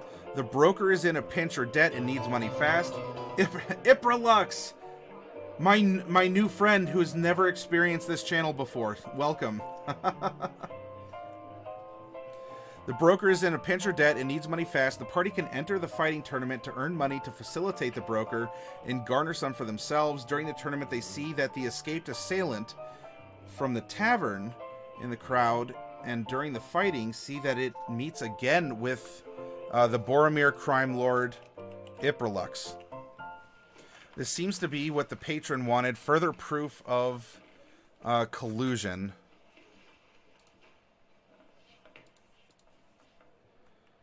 But maybe not something specific. So now the climate or twist. Greer receives word from her house that several major security contracts have been received, and they're somewhat suspicious of the circumstances. One of them is for the house of Iprolux, the party under the guise of agents of House Kunderic, of which there's technically two of the 5, really 1, but she has a greater mark and can vouch for the other dwarf who's manifested it, despite him kind of being Batman. The party, under the guise of agents of House Kunderic, must infiltrate the patron's, must infiltrate the boss's house to search for the reasons why he needed the advanced security he does. Therein, we find the turning point that the boss. Well, no, hang on. No, maybe we can still keep it that they find out that the patron is actually Carrick's grandfather.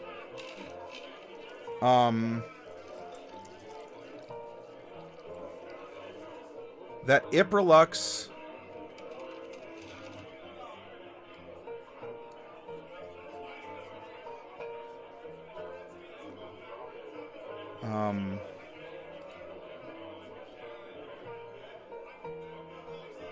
so that's the information on the grandson.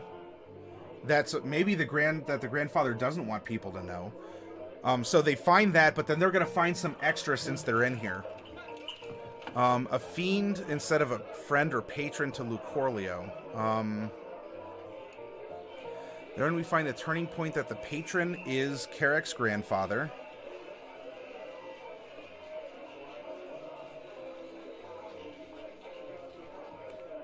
And has ties to some kind to Dask. Oh, and and that Iprolux has ties of some kind to Dask that were hidden in the dungeon. Since that's what kind of infiltrating a closed area is. I'm imagining our Batman talking to some group member. Iprolux, can we trust him? His name is... I'm Street Rat.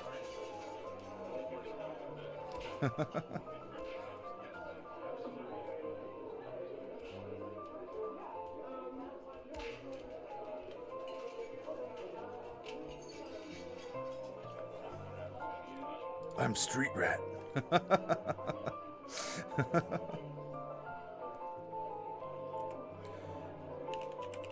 Information can now go to both the patron and to House Kunderic.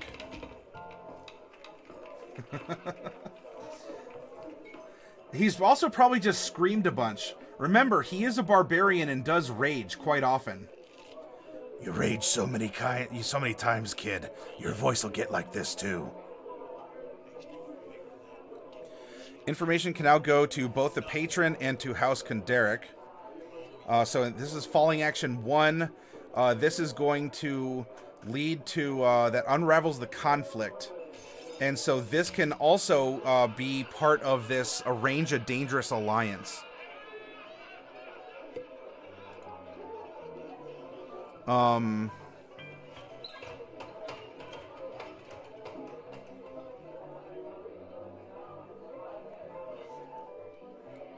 Some kind of Ratmobile?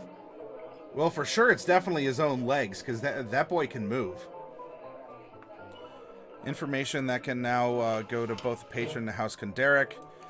This can... so Eberron talks about grim choices, or not easy choices. This can offer the ability to secure payment, favor, or some kind of help boon from either faction.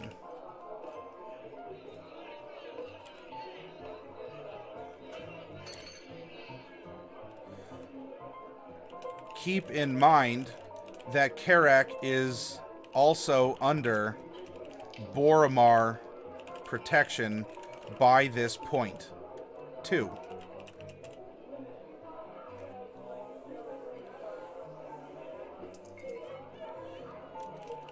This is a time of social and moral challenges.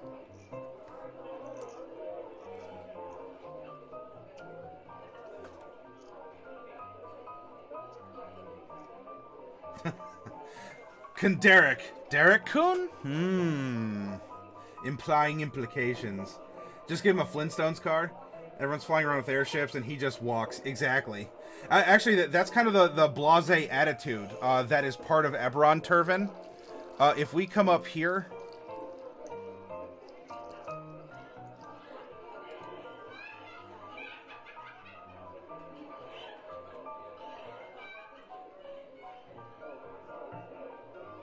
I'll find it for you real quick.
Wand slingers, mage rights.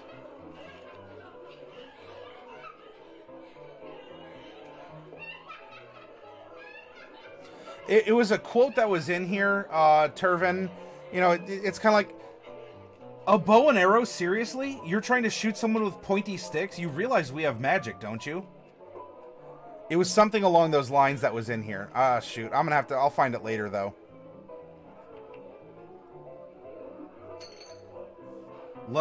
Can love bloom on the battle grid? It's a very good question, King. I don't know if this story is going to involve that, but... Iprolux, the info could go to both, but they'll have to decide to tell only one. Exactly. We want that moral gray area, or we want that tough decision.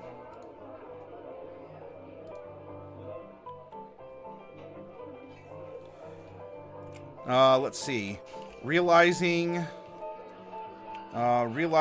the discovery. Iprolux makes a push to try and eliminate the characters through legal means. This could be hiring bounty hunters or things like that. So at this moment, there could be more combats, tougher combats, or for sure, there's going to be a big one here, as they are going to be, you know, like, they're going to be waylaid at some point in time. Iprolux makes a push to try and eliminate the characters through legal means, while on the back end, trying to make sure any discoveries were kept quiet. He would have learned this through the patron, as he's playing both sides and has Iprolux as a patsy. Or if the patron wasn't told, through the grapevine from the warding house, as after an examination, the contractor found not only ways inside that needed defending, but that it looks like recently someone found them. That's going to make him paranoid. And he's going to get pinched. Because Iprolux doesn't necessarily know that he is being played for a patsy.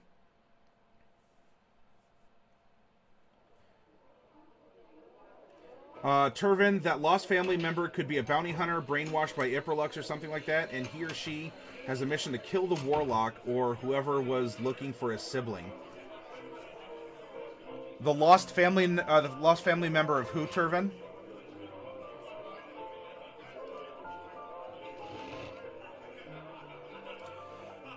So now we're coming to the last falling action portion before we get to the resolution, which is going to be the fight with the boss and the revelation of what's to come.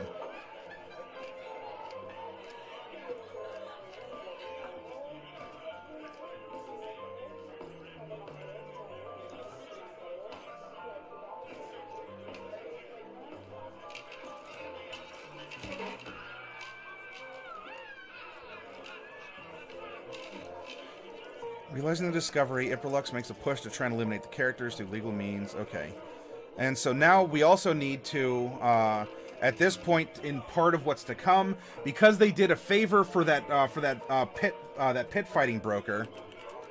Pit fighting broker comes through to Street Rat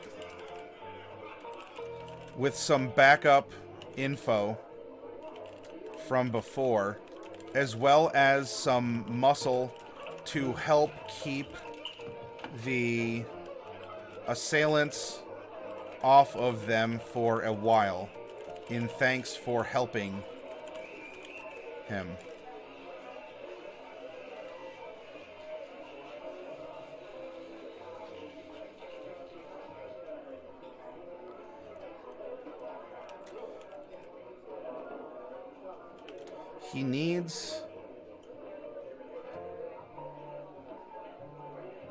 He needs Street Rat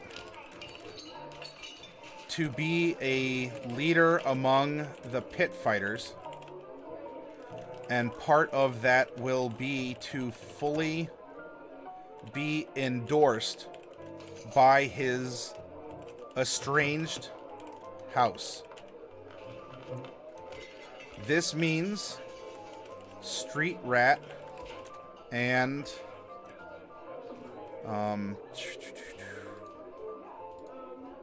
Greerer will return to their house for the ceremony. There, they see the patron. I mean, the others can come along too, but these two need to go there. You know, they can come along for moral support or to act as witnesses or something like that. There they see the patron speaking with the house, which can then let the patron feasibly know what happened if they only told the house.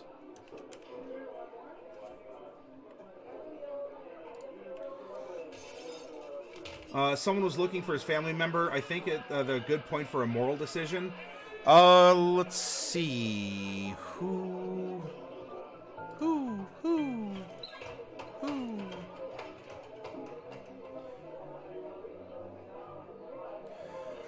Carrick had a jilted lover. Whippoorwill still has family. Actually, it was Lucorio, or Lucorlio still has family, but he has no idea where they are.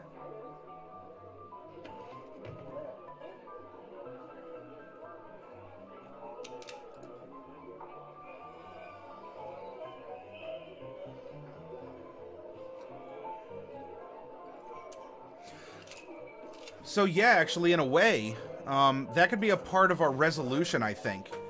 Because maybe this patron, this fiend, is, without saying it, holding his family hostage in golden handcuffs by providing for him, but that assures that he's going to have a good little warlock, and he'll cooperate, else his family's golden handcuffs can fall off pretty darn quickly, just as they would also fall off a very high bridge in Sharn.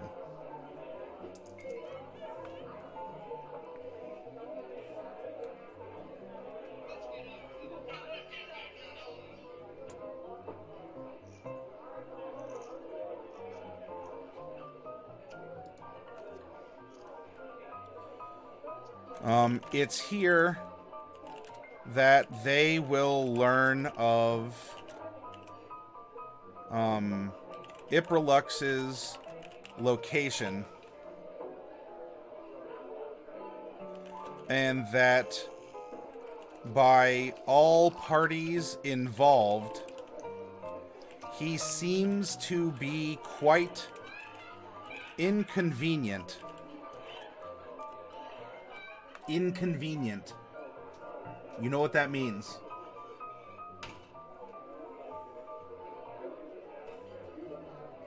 Now we get to the resolution. The conflict is resolved, and we discover whether the protagonist achieves their goal or not. And then we get to the denouement, the tying up of loose ends.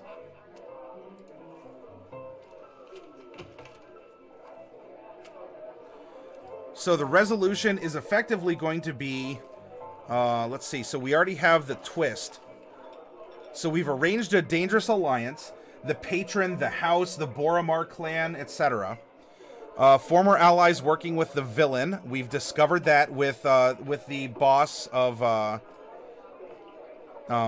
no, actually, so the twist is going to come a little bit later, in so much that they're going to discover that the patron was working, in a sense, wasn't working for, but was employing or guiding Ipralux. We still have to put the twist in.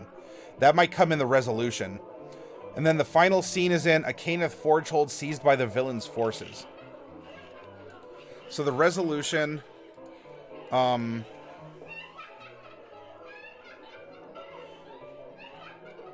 Ipralux is holed up in a Warforge factory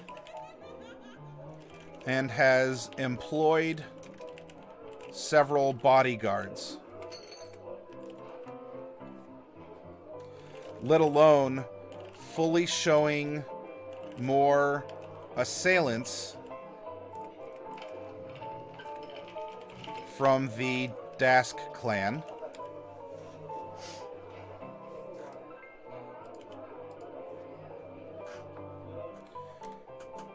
He must be stopped because his attacks won't on the party, and the uppers will pay mightily for him to be removed. Boss fight with, I don't know, fire, robots, conveyor belts, etc. Nice big set piece boss fight, right?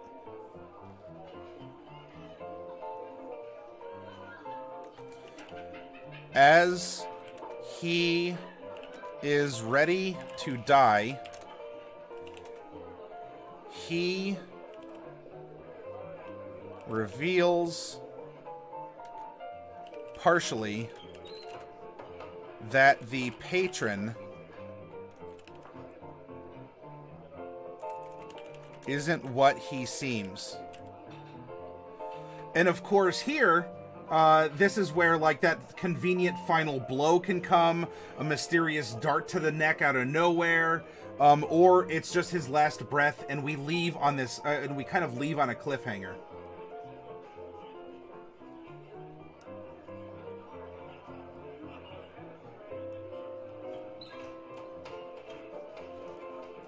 Ah, yep, that could be part of it too. You are exactly correct. Yes, Maddie, we all know what inconvenient means. Everyone here has been trying to enjoy the saloon, but you keep yammering away about your weird non-gambling dice game. At least pull a gun on someone. Draw. Bang.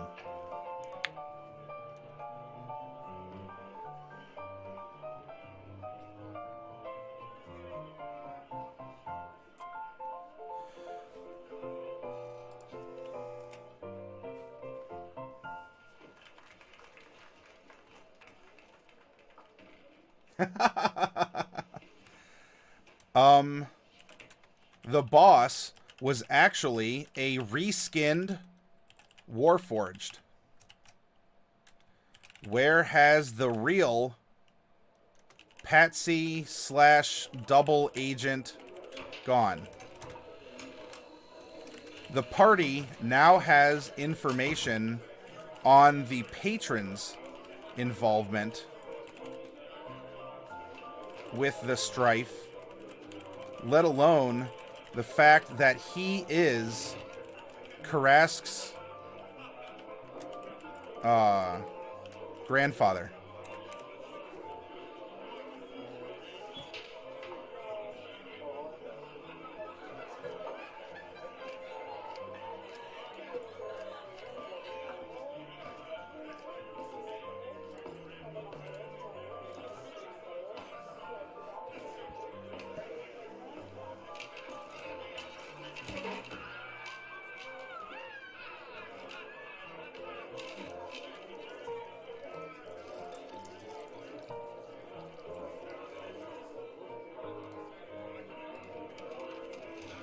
The party now has information on the patron's involvement with the strife, let alone the fact that he is Karak, not Karask.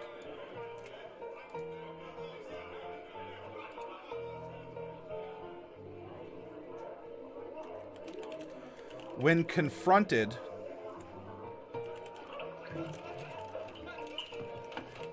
the patron readily and gently admits to all of this.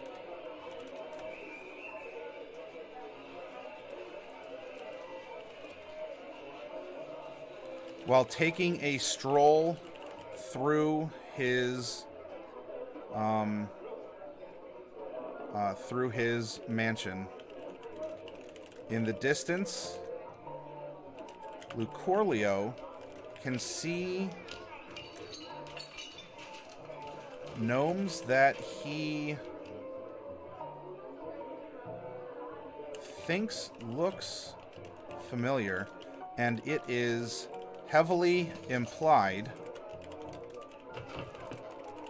that they are guests of the patrons, and that as long as service is rendered, they will continue to do so, or be treated as such. Mary Poppins, y'all! It's Mary Poppins, y'all!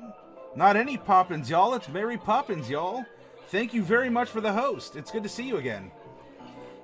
12 for 10 cents. I say, boy, pour me a shot of red eye. In the initial bar fight, all the PCs help defend. Yes, they do.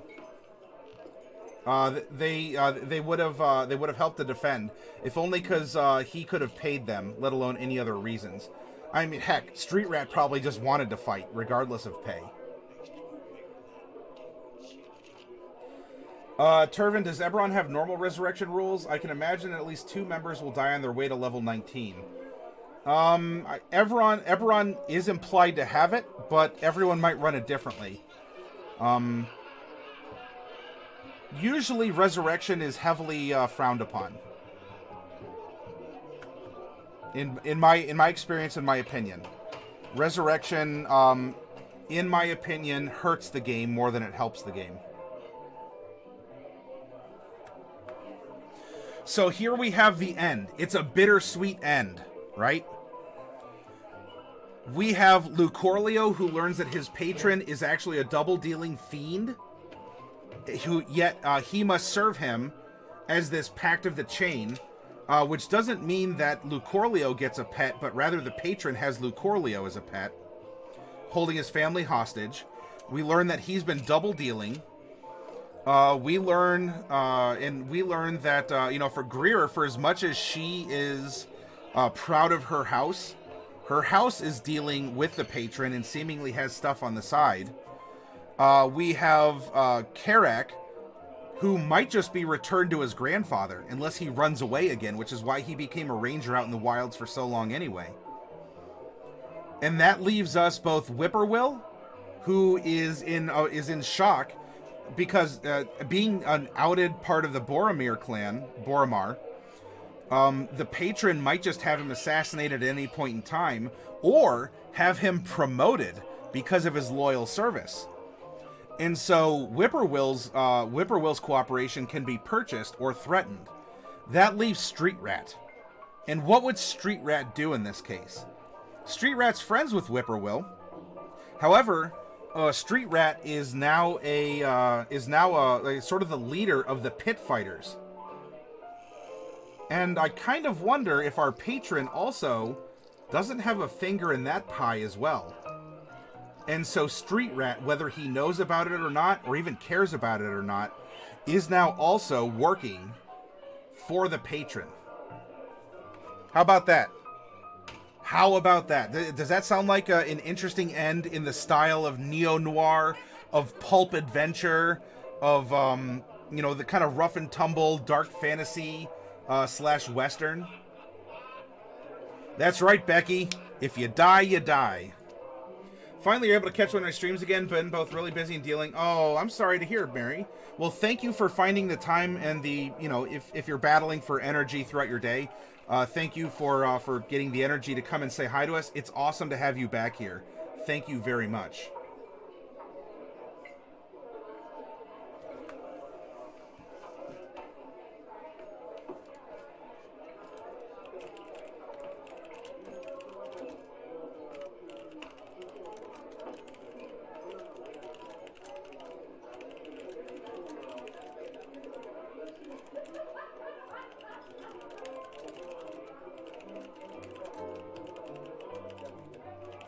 There we go. Yeah, and by the way, I know these are fat paragraphs, King. Just pardon it. We're going through a writing process. Actually, King, with your editing and writing and all that, have you ever used Freytag's pyramid? Kind of in a way, Turvin. Yeah. They all end up working for this fiend. And at the cost of their compliance, they will be afforded, they'll actually be given a nice lifestyle, right? They're level 19, they'll be given a comfortable place to live, a great income, and all they have to do is just sell their soul. All they have to do is comply and be quiet. How's that for kind of a darker theme?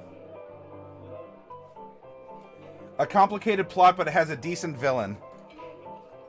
Well, you know what? There's clearly no bias in that statement. So I'll take your word for it, Iprolux. Oh, and meanwhile, too, the good guys get pulled into service to the fiend, and the bad guy gets away to go retire on a beach somewhere. Is that good for justice? But you know what? Oh, isn't that itchy? We're leaving on level 19? Ew. Hey, that just means we get to have a big level 20 brouhaha or something happen. And what could that be? What could that be? What would you do for level 20? Right? All the dust is settled. You know, we're PCs in the DM. Maybe we just finished this plot. And you know what? It's like a year later, and we're all getting together for like a week over summer because we're all on vacation. And I say to you all, you know what? We left off at level 19. You remember that campaign a year ago that Eberron won? Now let's come full circle. Let's sit down and have that session 0 again that the supplement talks about. What would you want to happen for level 20?